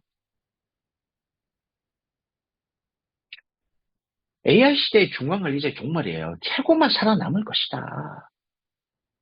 어떤 최고라는 거죠? 정말 이 AI를 활용을 제대로 하든가, 안 그러면 AI 그 시스템을 만드는 프로그래머로서 최고가 되든가, 예. 비즈니스로 최고가 되든가, 이렇게 돼요. 어정어정하게 된다면, 결국 AI에 종속될 수밖에 없습니다. 여기서 그래서 1대9, 제가 저번에 챗GPT 질문이 돌이되는 세상에서 1대99의 세상에 온다 그랬잖아요. 이미 그 시대는 시작이 되었습니다. 1대99가 이제 완전 우리에게 현실로 지금 오고 있어요. 이 챗GPT 때문에. 미래 신입사원 업무는 고위관리직의 것과 비슷했을 것이다. 제가 얼마 전에 이런 분들을 만난 적이 있어요. AI 시대라고 겁을 하지 말아라. 그리고 심지어 어떤 분 이런 얘기를 하더라고요. 우리 AI한테 이길 수 있어. 앞으로, 심지어 이런 얘기를 합니다. AI 시대가 오게 되더라도 새로운 직업이 생길 거야. 그래서 제가 뭐라고 반박을 했냐. 좋습니다. 새로운 직업이 생기겠죠. 근데 총량으로 한번 봅시다. AI가 하게 되면 100명이 하던 일을 1명이 할 수 있는 시대가 옵니다. 그러면 새로운 직업이 생긴다고 하더라도 그 직업의 양이 지금만큼 유지가 될 수 있습니까? 라고 딱 던지니까 답변을 못해. 이거라는 거예요. 그게 1대99의 법칙. 그럼 이런 얘기를 하잖아요. 어떤 학생한테 그런 얘기를 했더니, 저는 이런 세상에서 안 살 거예요. 그러면 어떻게 된다? 답이 없는 세상에 오는 거예요. 최고만 살아남는 시대라는 거고, 그렇다고 경쟁을 하다는 게 아니고요. 최고가 된 나와의 싸움이라는 거예요. 나와의 싸움. 내가 AI에 통제당하지 않고 내가 AI를 리딩했을 때 최고가 될 수 있는 것이지, 남을 이기겠다고 해가지고 남을 짓밟거나 하는 건 절대 최고가 되지 않습니다. 나와의 싸움인 거예요. AI 시대의 필요 역량이 7가지인데, 이것이 가장 인간다운 능력이라고 딱 정의를 내릴 수가 있습니다. 이 7가지 능력은 책에 다 나와 있거든요. 책에 다 나와 있는데, 이거는 MS에서 조사를 한 미래 역량이에요. 이것이. 가장 인간다운 능력이 어떻게 된다고요? AI와 경쟁이 가능하다는 것입니다. AI 시대의 영어 능력은 더욱 중요합니다. 제가 그런 얘기를 해요. 이제 AI 시대에 왔으니 챗GPT가 다 해줄 거니까, 이제는 영어 능력이 필요 없어요. 뭐 그렇게 이야기를 해요. 진짜 환장할 얘기입니다. 예. 앞으로 영어 실력이 더 중요합니다. 여기서 말하는 영어 능력이라는 것은 커뮤니케이션 능력을 이야기를 하는 것이 아니에요. 가장 인간다운 능력만이 AI와 경쟁을 할 수 있고요. 번역기가 아니고요. 가장 인간다운 언어 구사 능력을 갖추어야 됩니다. AI가 작동할 수 있도록 가장 AI가 가장 유용하고 인간답게 작동할 수 있도록 만들어주는 능력을 갖춰야 되는데, 그 중에 지금 이제 챗GPT 92%가 전부 뭐로 되어 있죠? 영어로 되어 있잖아요. 그래서 영어가 더 중요해요.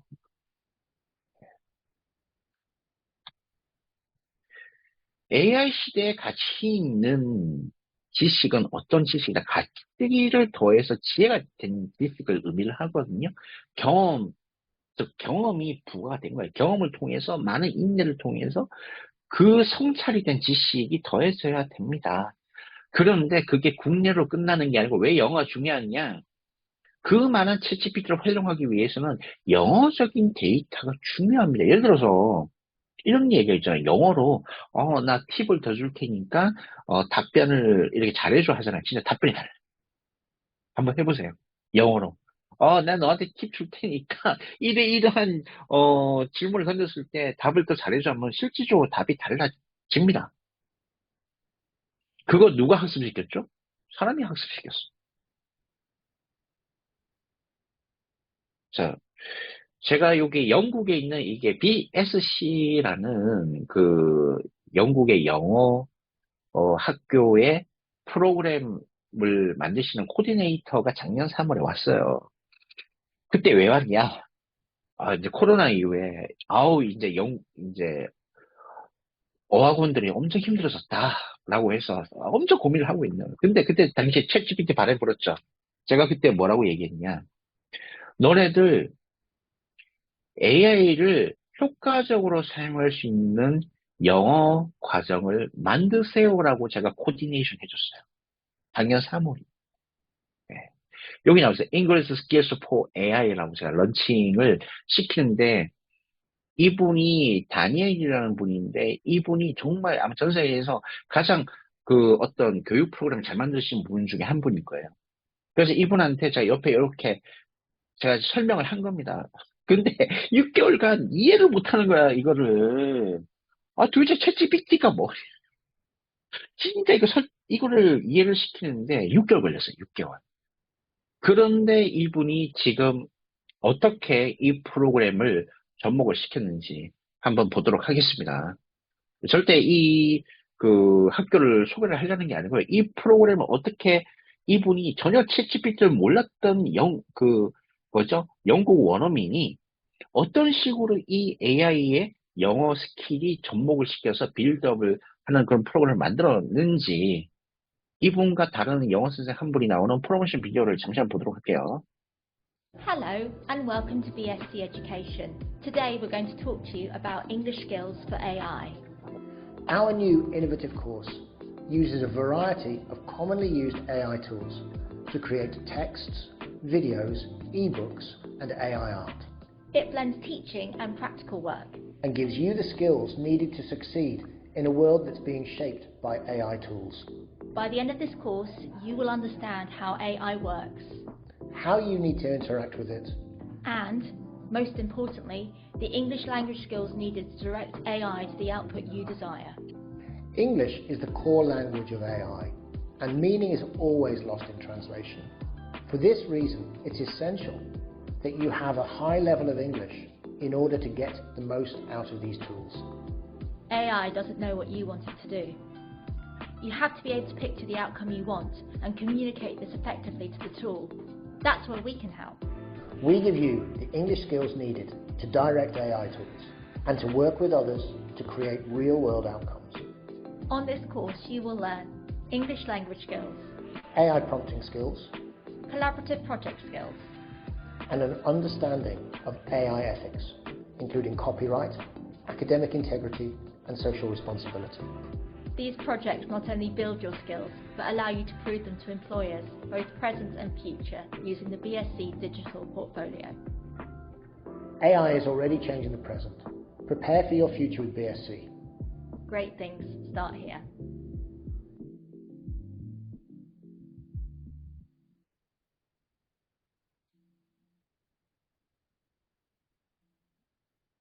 Hello and welcome. 자, 요거 보시고 어떤 느낌이 드세요? 이거, 이거 제가 이해시키는데 6개월 진짜 힘들었거든요. 근데 딱 지금 뭐라고 해요?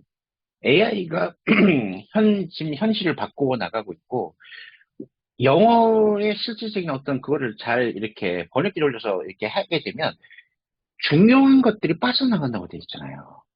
이분이 그걸 캐치를 한 거예요. 그러면 이제 이분이 뭘 믿고 저랑 같이 이걸 개발하자라고 했겠어요. 예, 제 경력이 나오기 때문에 이겁니다. 예. 제가 뉴욕대 태솔 MI 그 마스터를 나왔거든요. 그 영어 프로그램을 만드는 거는 저도 만들 수가 있어요. 제가 여기 나왔고 제가 이런 경력이 있다라고 했더니 이분이 그러면 같이 만들자라고 얘기를 했다. 그래서 실질적으로 이분이 프로그램을 이렇게 디렉션, 코디네이션 하는 거 보니 최고더라고요. 뭐 제가 다른 얘기는 안 하겠습니다. 제가 이제 그 3월부터 서울 디지털대학교 탐정학과에 가요. 왜 갈까요?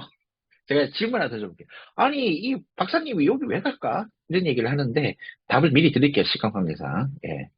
가짜뉴스. 가짜뉴스가 이게 진짜인지 아닌지를, 이걸 파악을 할 수 있는 전문가가 되기 위해서 이 탐정학과에 제가 진학을 했습니다. 예. 이걸 딱 넣었더니 제가 딱 한 줄 적었거든요. 자기소개서에. 나 가짜뉴스 파악하기 위해서 여기 도전했다 시대 바로 합격시켜 주더라고요. 디지털 가짜뉴스를 찾겠다. 이거거든요. 이게 어디서 바뀌었어요? 예. 브랜딩을 해봤기 때문에 제가 모 협회의 AI 미디어 콘텐츠 분과위원장이잖아요. 유튜브를 해봤고 제가 콘텐츠를 만들어보고 하다 보니까 이게 앞으로 가짜뉴스가 어마어마하게 나오겠다. 소라 나오는 거 보는 순간 경악했어요. 이런 게 나올 거라 생각을 했는데 딱 들어맞았던 거예요. 제가 이거 원서를 1월달에 넣었거든요. 이 학교는 소라 나오기 전이었어요. 그래서 항상 시대를 앞서간다는 그 강박관념이 있다 보니까 이런 것들이 있더라. 그래서 어쨌든 이제는 나의 퍼스널 브랜딩이 어디에 달렸다? 내가 AI를 어떻게 다루느냐 거기에 달려있어. 자, 교육부 라이즈 사업에 대해서 좀 설명드릴게요. 제가 이거 얼마 전에 평가 갔다 왔어요. 이 교육부 라이즈 사업이라는 게 교육부에서 지금까지는 대학들에다가 직접 지원을 했어요. 근데 예산의 절반을 떼가지고 이제는 지방자치단체한테 줍니다. 광역자치단체한테 전국에 7군데 시범지역이 정해졌고요. 그중 하나가 부산이 포함이 되어 있어요. 그런데 어떤 조건을 달았느냐? 지역 발전과 연계한 전략적 지원을 통해 지역과 대학의 동반 성장을 추진을 해야 된다 조건을 달았어요. 이거를 예산이 어마어마하게 이게 배정이 됩니다. 이 부분이 지자체 주도 대학과 지역 동반 성장. 그래서 이게 결국은 뭐와 연결되냐면요. 지방 소멸 대책과 다 연결이 되는 거예요. 이제 지자체가 교육부 대신에 내가 책임을 지고 지역 활성화를 위해서 이런 걸 만들어 가야 돼. 이런 걸 만들어 가야 된다. 라는 사업이에요. 그래서 지역 발전과 연계한 지역 대학을 육성을 해야 된다. 그래서 라이즈 협약을 체결하는데 부산 같은 경우에는 5개 미래 신산업과 이거를 연결시켜서 하는 거예요. 그런데 이런 사업이 그동안 뭐 한두 개였겠어요? 여러분 이대로 하게 되면 성공할 것 같습니까? 실패할 것 같습니까? 100% 실패해요. 만약에 여러 가지를 하게 되면. 그래서 제가 뭐라고 했느냐. 요 밑에 나와 있죠. 밑에 제가 적어놨는데 두 가지로 딱 이거 몰입을 해라. AI하고 영어 능력, 수도권에 있는 학생들하고 경쟁할 수 있는 유일한 능력이다. 이 두 가지 능력을 지방에 있는 대학으로 빌드업을 시켜줘라. 여기에 맞춤식으로 가이드라인 설정을 해서 이 사업을 진행을 해보라라고 제가 의견을 제시한 적이 있습니다. 제가 어디서 했는지 제가 말씀드리기는 좀 곤란한데 어쨌든 이런 것들이 이런 아이디어를 낼 수 있었던 게 뭐죠? 아까 말씀드렸던 그런 이제 해외 학교와 이런 AI 이제 프로그램을 만들다 보니까 이런 것들까지도 이제 연장이 되는 거예요. 이것이. 미래 직업은 그래서 테크 프리랜서 시대입니다. 테크 프리랜서 시대는 내가 가장 잘하거나 즐거워하는 걸 찾아 집중적으로 파고들어야 되는 거예요. 그러니까 우리 지금 학생들의 가장 큰 문제가 뭐냐, 진로나 이런 진학 쪽에 가장 큰 문제는 어떤 부분이 있냐. 내가 좋아하는 거를 한다기보다는 그냥 뭐죠? 기존에 해왔던 방식대로 이걸 진행을 하다 보니 뭐가 되죠? 그냥 학생들이 질문을 안 해. 특히 중학교 한 2, 3학년 때부터 아시죠? 선생님들 질문 싫어하는 거. 학원도 똑같습니다. 안 돼요. 그렇게 하면 안 돼. 진짜 큰일 나요.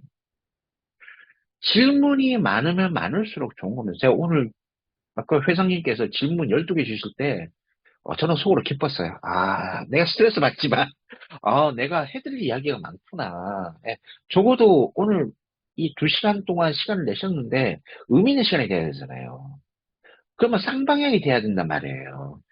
이 AI를 잘 활용하기 위해서 쌍방향이 돼야 됩니다. 쌍방향.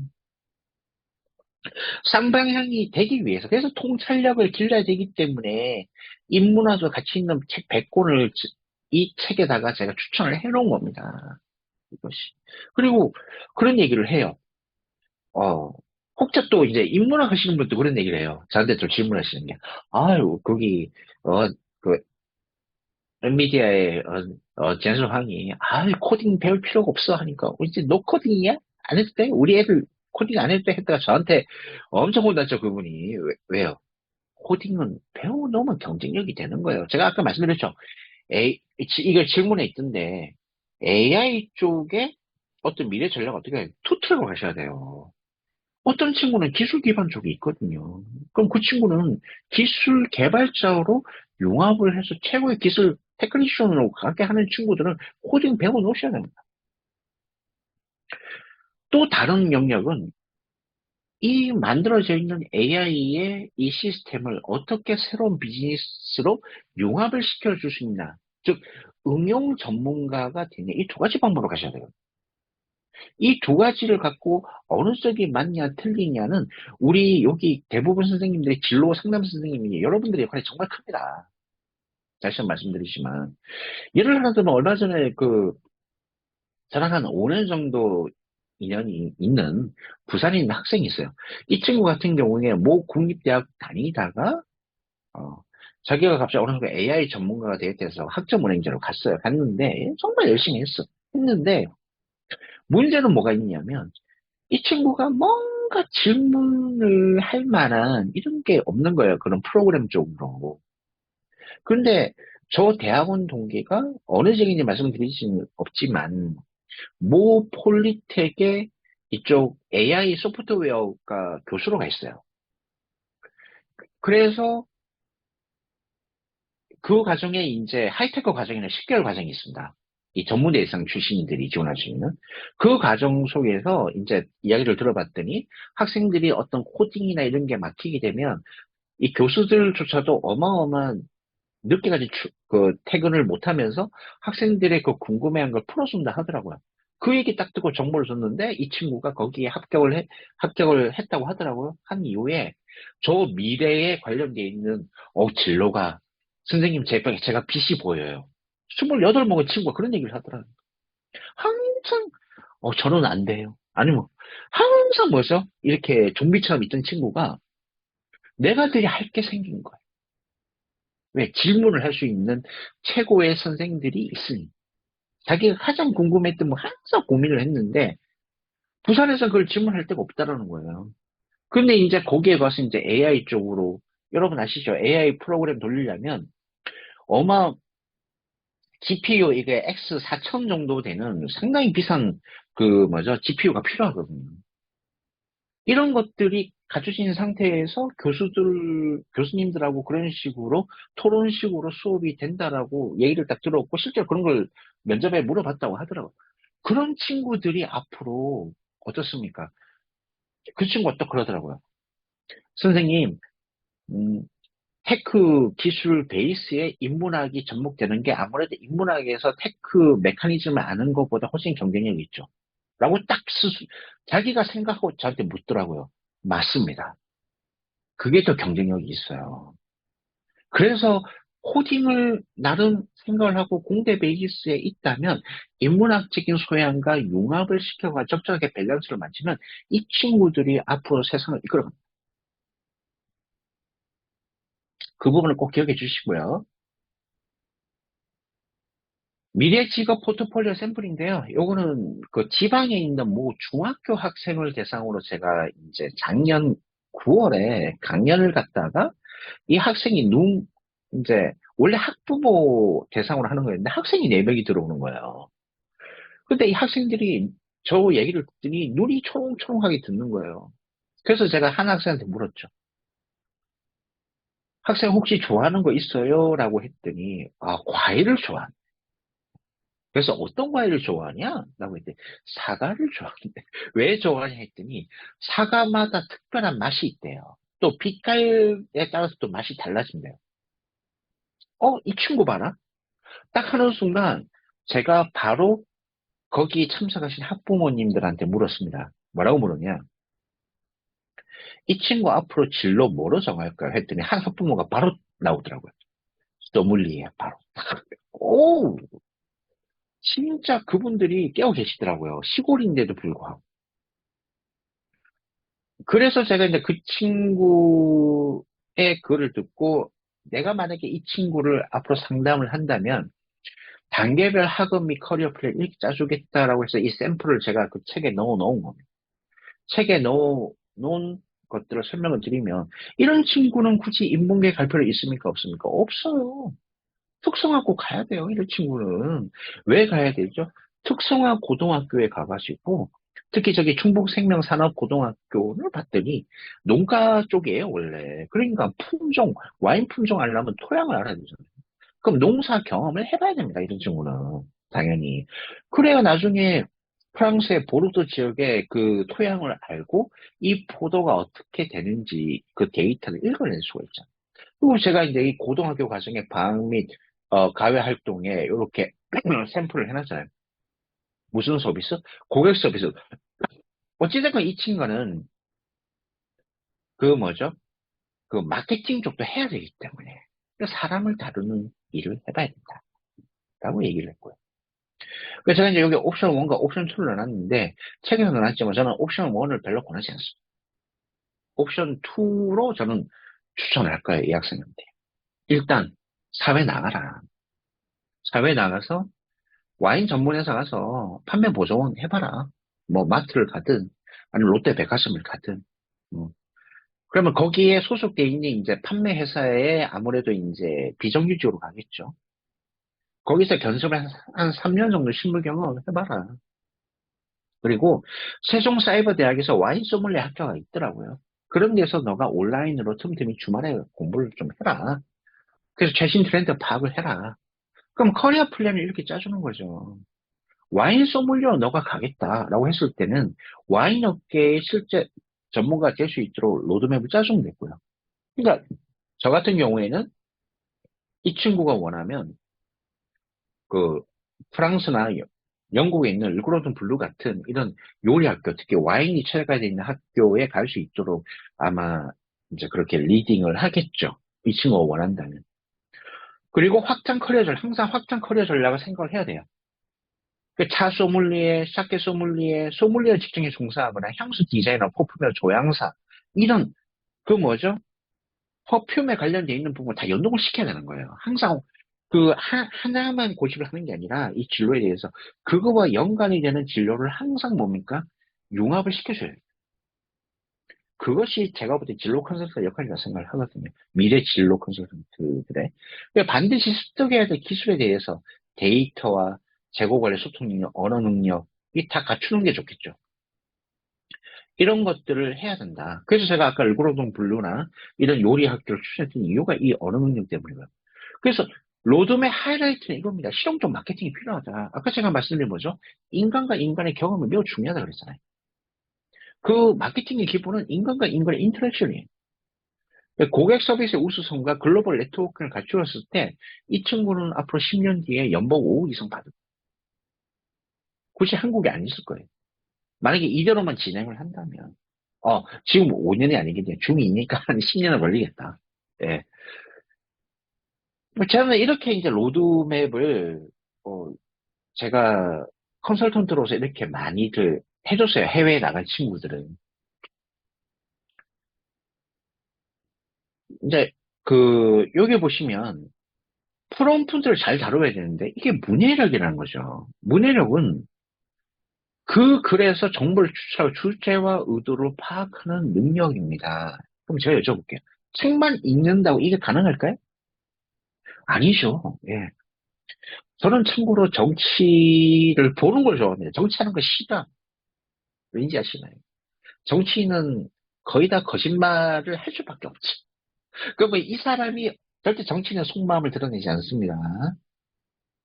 그 속마음이 어떤 속마음이다 유추할 수 있는 것들을 이런 뉴스라든지 토론 시간에 제가 읽어낼 수 있기 때문에. 그래서 즐거운 거예요. 그런 것들이. 즉, 무슨 말이냐. 우리가 마케팅 할 때 똑같잖아요. 세일즈 할 때 똑같잖아요. 이 고객의 니즈, 고객이 숨기고 있죠. 이 숨기고 있는 거를 읽어내는 것은 바로 사람과 사람 관계 가장 기본적인 기본입니다. 그런 것들이 데이터가 축적이 되었을 때 그 이면을 바라볼 수 있는 능력을 갖추게 되는 거예요. 관찰, 사색. 이 고객이 물건을 사겠다, 안 사겠다부터. 예. 그러면 이런 고객이 왔었을 때 이러한 물건을 사겠다, 아니면 이런 서비스를 받겠다, 특이한 패턴을 파악을 할 수 있기 때문에, 그래서 세일즈뿐만 아니라 마케팅이라는 그러한 가장 인간과 인간의 인터랙션의 가장 본질이 되는 경험을 해보아야 문해력이, 리터러시가 빌드업이 되는 겁니다. AI 리터러시라고 하니까 단순하게 AI 그 활용 능력이라서 이렇게 언급하면 안 됩니다. 그래서 저는 그렇게 얘기를 해요. 감히 말씀드리는 게 40대 이후에 많은 다양한 경험을 갖추신 분들이 리터러시 문제력은 좋을 수밖에 없다. 젊은 친구들도 부족할 수밖에 없다. 이유가 뭐죠? 경험 데이터가 없으니까. 그래서 저는 이 용어를 참 좋아합니다. 해밍웨이의 노인과 바다 해밍웨이에서 이 얘기를 하잖아요. 사람은 파멸 당할 수 있을지언정 패배하지 않는다. 우리 인간은 AI한테 파멸 무슨 말이죠? AI가 우리를 다 잡아먹을 수는 있어요. 하지만 우리가 깨어 있다면 AI한테 패배할 수는 없어요. 굴복할 수는 없는 거예요. 저는 이거를 신조를 갖고 앞으로도 살아갈 겁니다. 그래서 인문학이 정말 중요한 거예요. 많은 이런 AI를 활용할 수 있는 영감을 주기 때문에. 미래 교육은 그래서 질문 중심의 학습으로 가야 됩니다. 질문 중심의 학습법은 창의적이고 자기 주도적인 학습 능력을 하는 거예요. 자기 주도의 학습이라는 것은 어떤 부분이죠? 사서 고생을 합니다. 사서 고생. 제가 35살 때 미국 뉴욕에 아무런 연구 없으면서 그냥 갔을 때 다들 미쳤다 그랬죠. 예, 저 그때 사업 망해가지고 어느 정도냐면 토플 시험 치러 일본 오사카 가야 되는데요. 돈이 없어요, 돈이. 비행기 탈 돈이 없어가지고 배 타고 갔어요. 오사카까지 왕복 37시간 배 타고 갔어요. 그때 당시에 왕복 20만 원이에요. 비행기 값을 호텔비까지 치면 거의 7, 80만 원 할 때입니다. 예. 잠은 어디서 잤게요? 당연히 일본의 그 뭐죠? 내륙 그 어디죠? 일본의 그 시모노세키 옆에 모리항이라고 있어요. 모리항에서 오사카까지 왕복 37시간 그 3등석에 앉으면서 토플 공부했다니까. 갈 때, 올 때는 그 뭐죠? 운전석에서 내가 과연 유학을 갈 수 있을까? 네, 그런 경험을 했다는 거예요. 제가 이런 말씀을 왜 드리느냐. 그때 그 쓰다 쓴 경험들이 지금 제가 미래를 지향하는 통찰력을 얻는 상당히 중요한 시간이었다라는. 스캔버 기법인데요. 파편화된 정보를 융합을 하라는 겁니다. 오늘 간단하게 빨리 넘어갈게요.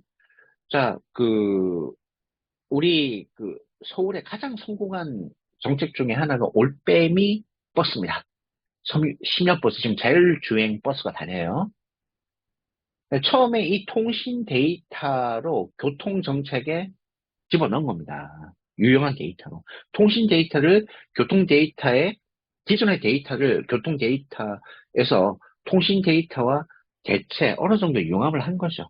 그 다음에 결합하기, 어떤 결합하기, 여기에 이제 그 대체된 이 데이터에다가 심야 택시 승하차 데이터하고 KT 통화 데이터 30억 건을 결합을 했습니다. 그래서 심야 버스 전체적인 어떤 제너럴한 걸 다 짰고요. 여기에다가 이제 유동 인구 밀집도를 적용을 했죠. 그래서 유동 인구별 노선별 요일별 패턴 분석해서 심야 버스 노선 정했고요. 조정을 합니다. 근데 디테일하게 들어가야 되잖아요. 그 정류장 단위로 통행량을 산출을 했습니다. 그래서 요일별 배차, 얼마나 인력이 필요하겠다는 것이 다 나왔고, 다른 용도를 사용을 했다는 겁니다. 그래서 이 올빼미 버스 데이터로 특히 청년 상권 활성화. 그래서 이 올빼미 버스 지나는 쪽에다가 뭐가 생겼죠? 청년 인큐베이터들이 많이 들었었어요. 그리고 이제 뭘 저겠다. 비과학적인 사람의 감 같은 비과학적인 요소. 대충 이럴 것이라는 게 아니라 신용카드 결제, 휴대전화 통화, 택시 스마트 카드의 그 데이터를 융합을 해서 전체적인 그룹핑이 되잖아요. 이 그룹핑을 보면서 이 데이터들이 서로 유기적으로 연결이 되는 걸 보면서 여기 이 시간에 이 버스가 운행되는 게 좋을 거야가 아니고 구체적인 데이터에 결합이 되어서 바로 올빼미 버스 노선이 정해진 겁니다. 그리고 지식기. 이러한 데이터 기반으로 봤을 때 기존에 없었던 걸 새롭게 만들었잖아요. 자율주행 심야 버스, 특히 뭘로 했대? 이 데이터 기반으로 밤에는 자율주행 버스가 운행이 돼도 되겠다 해서 작년 12월 4일부터 지금 현재 자율 심야 버스가 다니고 있습니다. 자율주행. 부산은 아직 없을 거예요.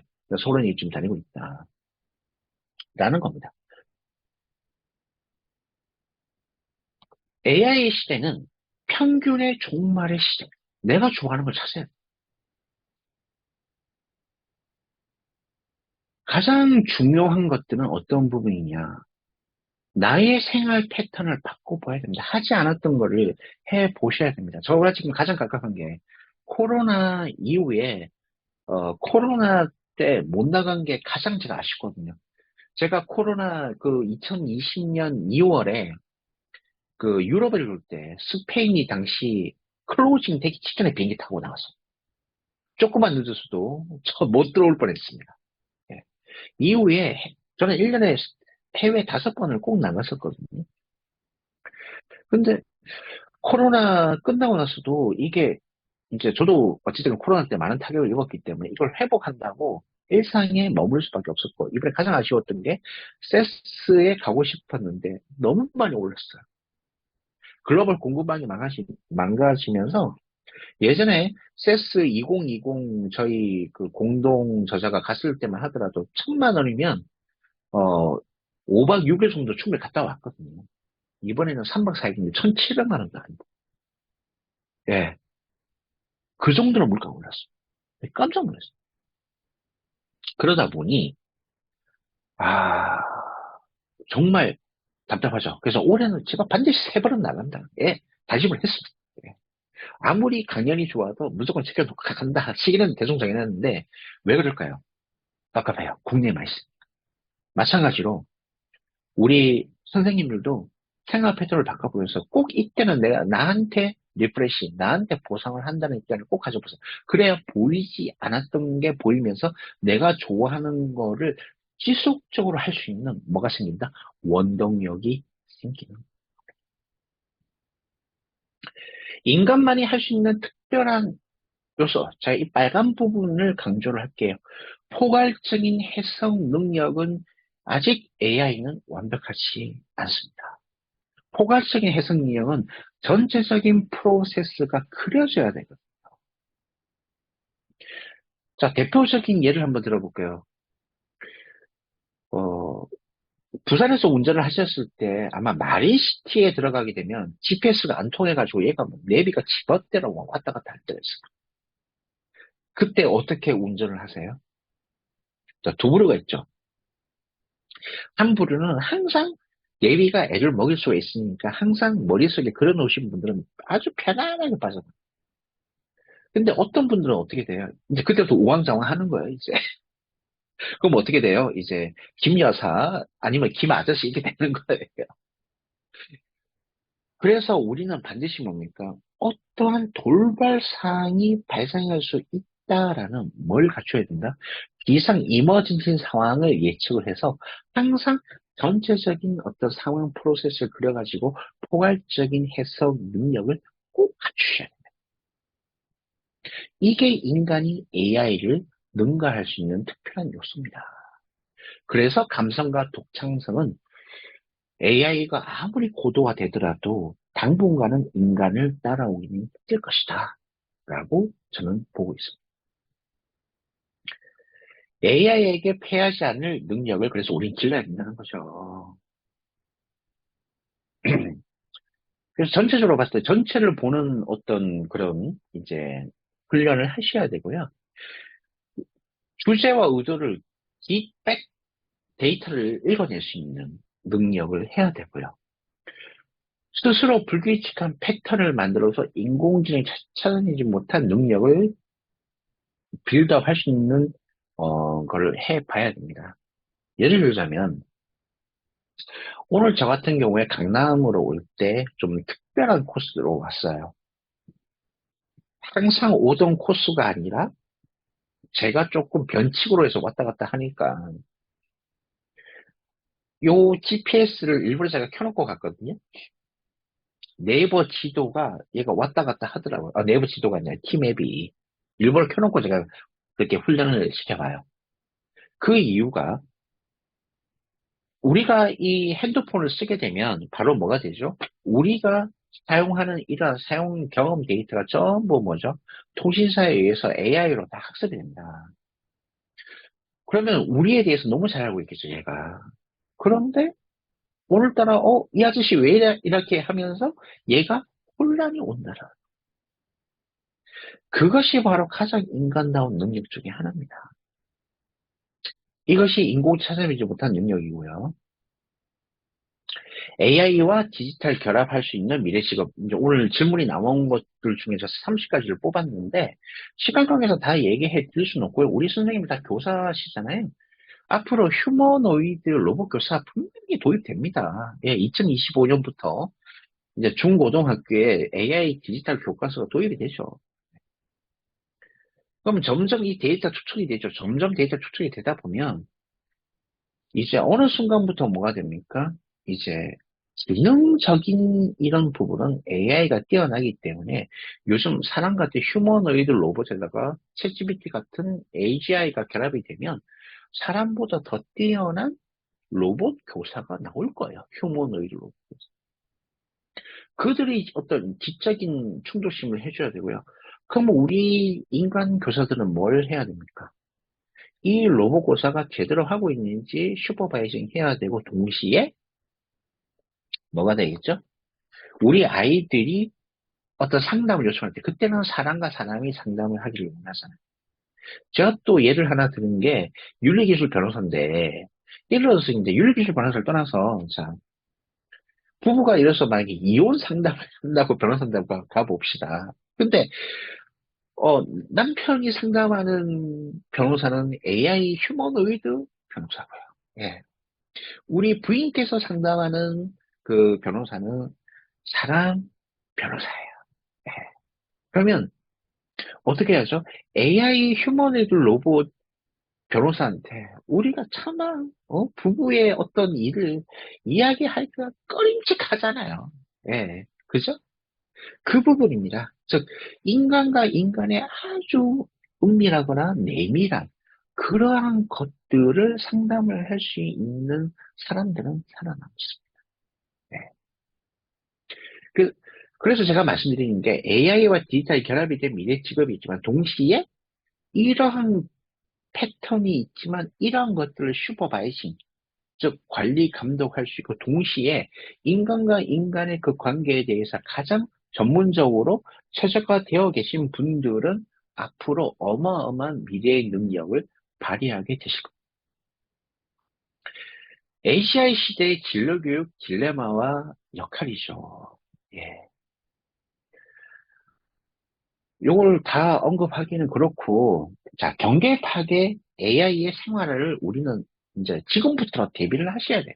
이제는 모든 게 다 융합이 되기 때문에 내 분야, 다른 분야 없어요. 예. 제가 그때만 엔잡러시라고 했잖아요. 현재 저 직업만 한 8개 넘는 것 같아요. 예. 앞으로 더 늘 것 같아, 직업이. 예. 모든 경기가 다 망가졌잖아요. 예. 그러다 보니까 이제 이 경기가 파괴되니까 내가 AI를 활용해서 어떤 식으로 내가 접목을 시켜서 내가 가장 잘하는 분야부터 계속해서 그 카테고리를 확대시켜 나갈 건지에 대해서 이제 고민을 하셔야 되고요. 그리고 부각되는 사용자 경험 트렌드입니다. 이것이 학교라고 예외일 수 없어요. 예. 앞으로 점점 이제 학령 인구 줄어들고요. 점점 이제 특히 대학 얘기합니다. 대학들이 정말 힘들 거예요. 그래서 이제 외국인 유학생 유치해야 된다. 아니요. 그보다는 더 중요한 게 있습니다. 어떤 부분이죠? 있는 학생이라도 이들이 사용자 경험, 이들이 원하는 게 뭔지에 대해서 구체적으로 이제 이들이 원하는 그 경험 데이터를 최대한 빅데이터 한 이후에 그들이 원하는 부분에 있어서 충족을 시켜줘야 돼요. 네. 그래야 그거를 빨리 하는 대학들만이 앞으로 살아남을 거예요. 뭐, 얼마 전에 보니까 전북대학이 2월 달에 이제 입학을 하잖아요. 이 추운데 입학식 하고 싶겠어요, 교수님들이? 근데 왜 합니까? 조금이라도 빨리 학생을 클로징 시키겠다. 예. 그거죠. 저는 그건 아주 긍정적인 거라고 저는 생각을 하거든요. 또 하나가 지방 소멸의 최후의 보루입니다, 이게. 여러분들이 진로교육 잘들 하시잖아요. 어차피 정부에서는 이 지방 시대라서 계속해서 지원금으로 서포트를 해줄 수밖에 없어요. 지방이 소멸되면 대한민국 망하는 거니까. 그러다 보니 이제는 우리 아이들이 이제 정보 싸움에서는 뒤지지 않는단 말이에요. AI가 도입이 됐기 때문에. 그러면 이 AI를 최대한 활용할 수 있거나 또는 이 개발할 수 있는 능력, 그건 다 똑같아요. 코딩 능력은 다 똑같습니다. 배우기만 하면 활용을 어떻게 해요? 의외로 지방학생들이 유리할 수가 있어요. 그 영어 교육도 똑같습니다. 학생들이 방법을 몰라서 그런 거지. 이 학생들이 영어 교육에 대해서, 제가 말하는 영어 교육은 커뮤니케이션만 얘기하는 거 아니에요. 예. 커뮤니케이션을 넘어서서 그 문화라든지 이런 것들, 즉, 그 원어민들이 실질적으로 언어를 사용할 때 하는 그 경험적인 아주 뉘앙스라고 하죠. 이런 것들을 파악할 수 있는 그러한 교육이 만약에 지방에 제공이 된다면 그들의 창의성은 빌드업이 될 거고요. 영감이 극대화되면서 앞으로 우리 지방에 있는 학생들한테 어마어마하게 훌륭한 진로 교육이 될 겁니다. AI 시대에 필더 추천서 100선을 다 추천을 했던 이유가 통찰력과 영감 이런 것들을 다 한 거거든요. 그래서 이 100선을 하는데 제가 이 작업하는데 거의 한 달 넘게 걸렸어요. 이 100선만 선정을 하는데 그리고 중요한 거는 한 몇 권이 절판이 돼가지고 출판사에서 바꾸라고 해가지고 또 바꾸고요. 정말 힘들었으니까 요 100선은 꼭 참고를 하셔서 우리 진로 이렇게 상담하셨을 때 좀 도움을 받으셨으면 좋겠고요. 자, 이제 Q&A로 들어가겠습니다. 시간이 한 7분 남았지만 10분 안에 끝내도록 할게요. 자, 독서 논술 교육에 어떻게 적용해보면 좋을까요? 라고, 이제 여기 제 책에 적어놨지만, 일단은 학생들이 독서 논술 교육을 하잖아요. 그러면 아까도 제가 말씀드렸다시피, 논술이라는 것은 다양한 경험과 사고, 통찰력이 있어야 잘 적을 수가 있어요. 그러면 학생들이 책을 안 읽잖아요. 일단 책을 안 읽은 학생들한테 책 읽으라면 읽습니까? 안 읽어요. 예, 못 읽습니다. 그럼 이걸 어떻게 깨워줘야 돼요? 그러면 이 친구가 듣는 거라도 좋아한다. 예, 그러면 밀리의 서재 같은 것들을 추천을 해줘야 됩니다. 오디오북이라든지. 아니면 이것도 안 읽어. 그럼 어떻게 돼요? 일단은 스토리라도 알게 그거에 관련된 영화 같은 걸 추천을 해줘야 됩니다. 그걸 한 이후에, 그럼 어느 정도 백그라운드가 잡히잖아요. 그럼 이 백그라운드가 잡혀 있는 상태에서 학생들이 질문을 하도록 해야 된다. 어떻게 질문을 해야 되죠? 계속 질문을 던져줘야 되거든요. 예를 들어서 노인과 바다라고 치죠. 노인과 바다를 만약에 학생들이 읽었다 칩시다. 그러면 노인과 바다에서 나오는 상어와 이 시대에 이 시대와 놓고 봤을 때 AI와 어떻게 서로 연결되는지에 대해서 생각해보라고 던져줘야 돼요. 그럼 학생들이 어떻게 합니까? 이거 뭐지? 처음에는 힘들 거예요. 그런데 어떻게 합니까? 이때 이제 구세주가 나타나죠. 어떤 겁니까? 챗 GPT로 한번 질문을 던져보는 겁니다. 질문을 던졌을 때, 그러면 전체적으로 뭐죠? 답을 나오잖아요. 답이 나왔는데, 그때 우리 선생님들의 역할이 정말 중요한 역할이 있습니다. 챗GPT는 바로 할루시네이션이라는 마치 없던 거를 있는 것처럼 하는 그런 부분이 있어요. 그런 할루시네이션, 엉터리 정보가 있는지 없는지 반드시 슈퍼바이징 해주셔야 돼요. 그렇게 계속해서 쌓이다 보면은 어떻게 됩니까? 영역이 파괴가 되고 여러 가지 쌓이다 보면 학생들이 엄청난 창의성과 영감을 갖게 될 겁니다. 시간은 많이 걸리겠지만 그런 것들은 그래서 중고등학생들한테 꼭 필요하다 말씀드려요. 초등학생 고학년만 돼도 이게 가능하더라고요. 제가 해보니까. 다음 두 번째 코파일럿 활용하는 방법이 있는데요. 코파일럿은 요즘 이제 윈도우 코파일럿 을 많이 하죠. 이게 원래 빙챗이 이제 코파일럿으로 바뀐 겁니다. GPT-4에서 나오잖아요. 그러면 저 같은 경우에 이제 GPT-4를 사용을 하지만 뭐 코파일럿 운영하는 거와 큰 차이는 없다라는 거죠. 그래서 요거랑 AI와 책 쓰기 관련 연결시킬게요. 저 같은 경우에 이 책을 만들어냈는데 쓰는데 한 달 걸렸어요. 쓰는 데는 한 달 걸렸습니다. 예. 그러면 뭘 활용했을까요? 당연히 챗GPT 활용했죠. 예. 챗GPT 활용했는데 그걸 그대로 뺏기면 안 됩니다. 예. 엉터리가 있어요. 그걸 어떻게 하죠? 첫째, 제가 아주 정교한 질문을 했겠죠. 그죠? 그래서 계속해서 학습을 하다 보니까 한 10번 정도, 한 질문에 10번 정도 계속 수정을 했던 것 같아요. 제가 원하는 답이 나올 때까지. 다음 두 번째 뭡니까? 이 답이 맞는지 안 맞는지 크로스 체크를 합니다. 그래서 저자가 2명이면 좋은 거예요. 왜? 서로 크로스 체크를 하니까. 예. 그래서 AI와 책 쓰기, 그리고 또 하나. 질문이 직업이 되는 세상 안에 있는 그림 있죠? 일러스트. 전부 달리 3로 다 만든 겁니다. 예. 요즘 출판사에 일러스트들이 요즘 손가락 빨고 있어요. 왠지 아시나요? 다 이제 출판사들이 알아가지고 다 달리랑 미드전을 갖고 만들어요. 예. 저희 출판사도 지금 미드전을 갖고 표지를 많이 만들어 낸다고 하더라고요. 예. 그 정도로 그러니까 AI와 책수랑 상당히 연관이 되어 있다. 이렇게 말씀을 드릴 수 있고요. 코파일럿 똑같습니다.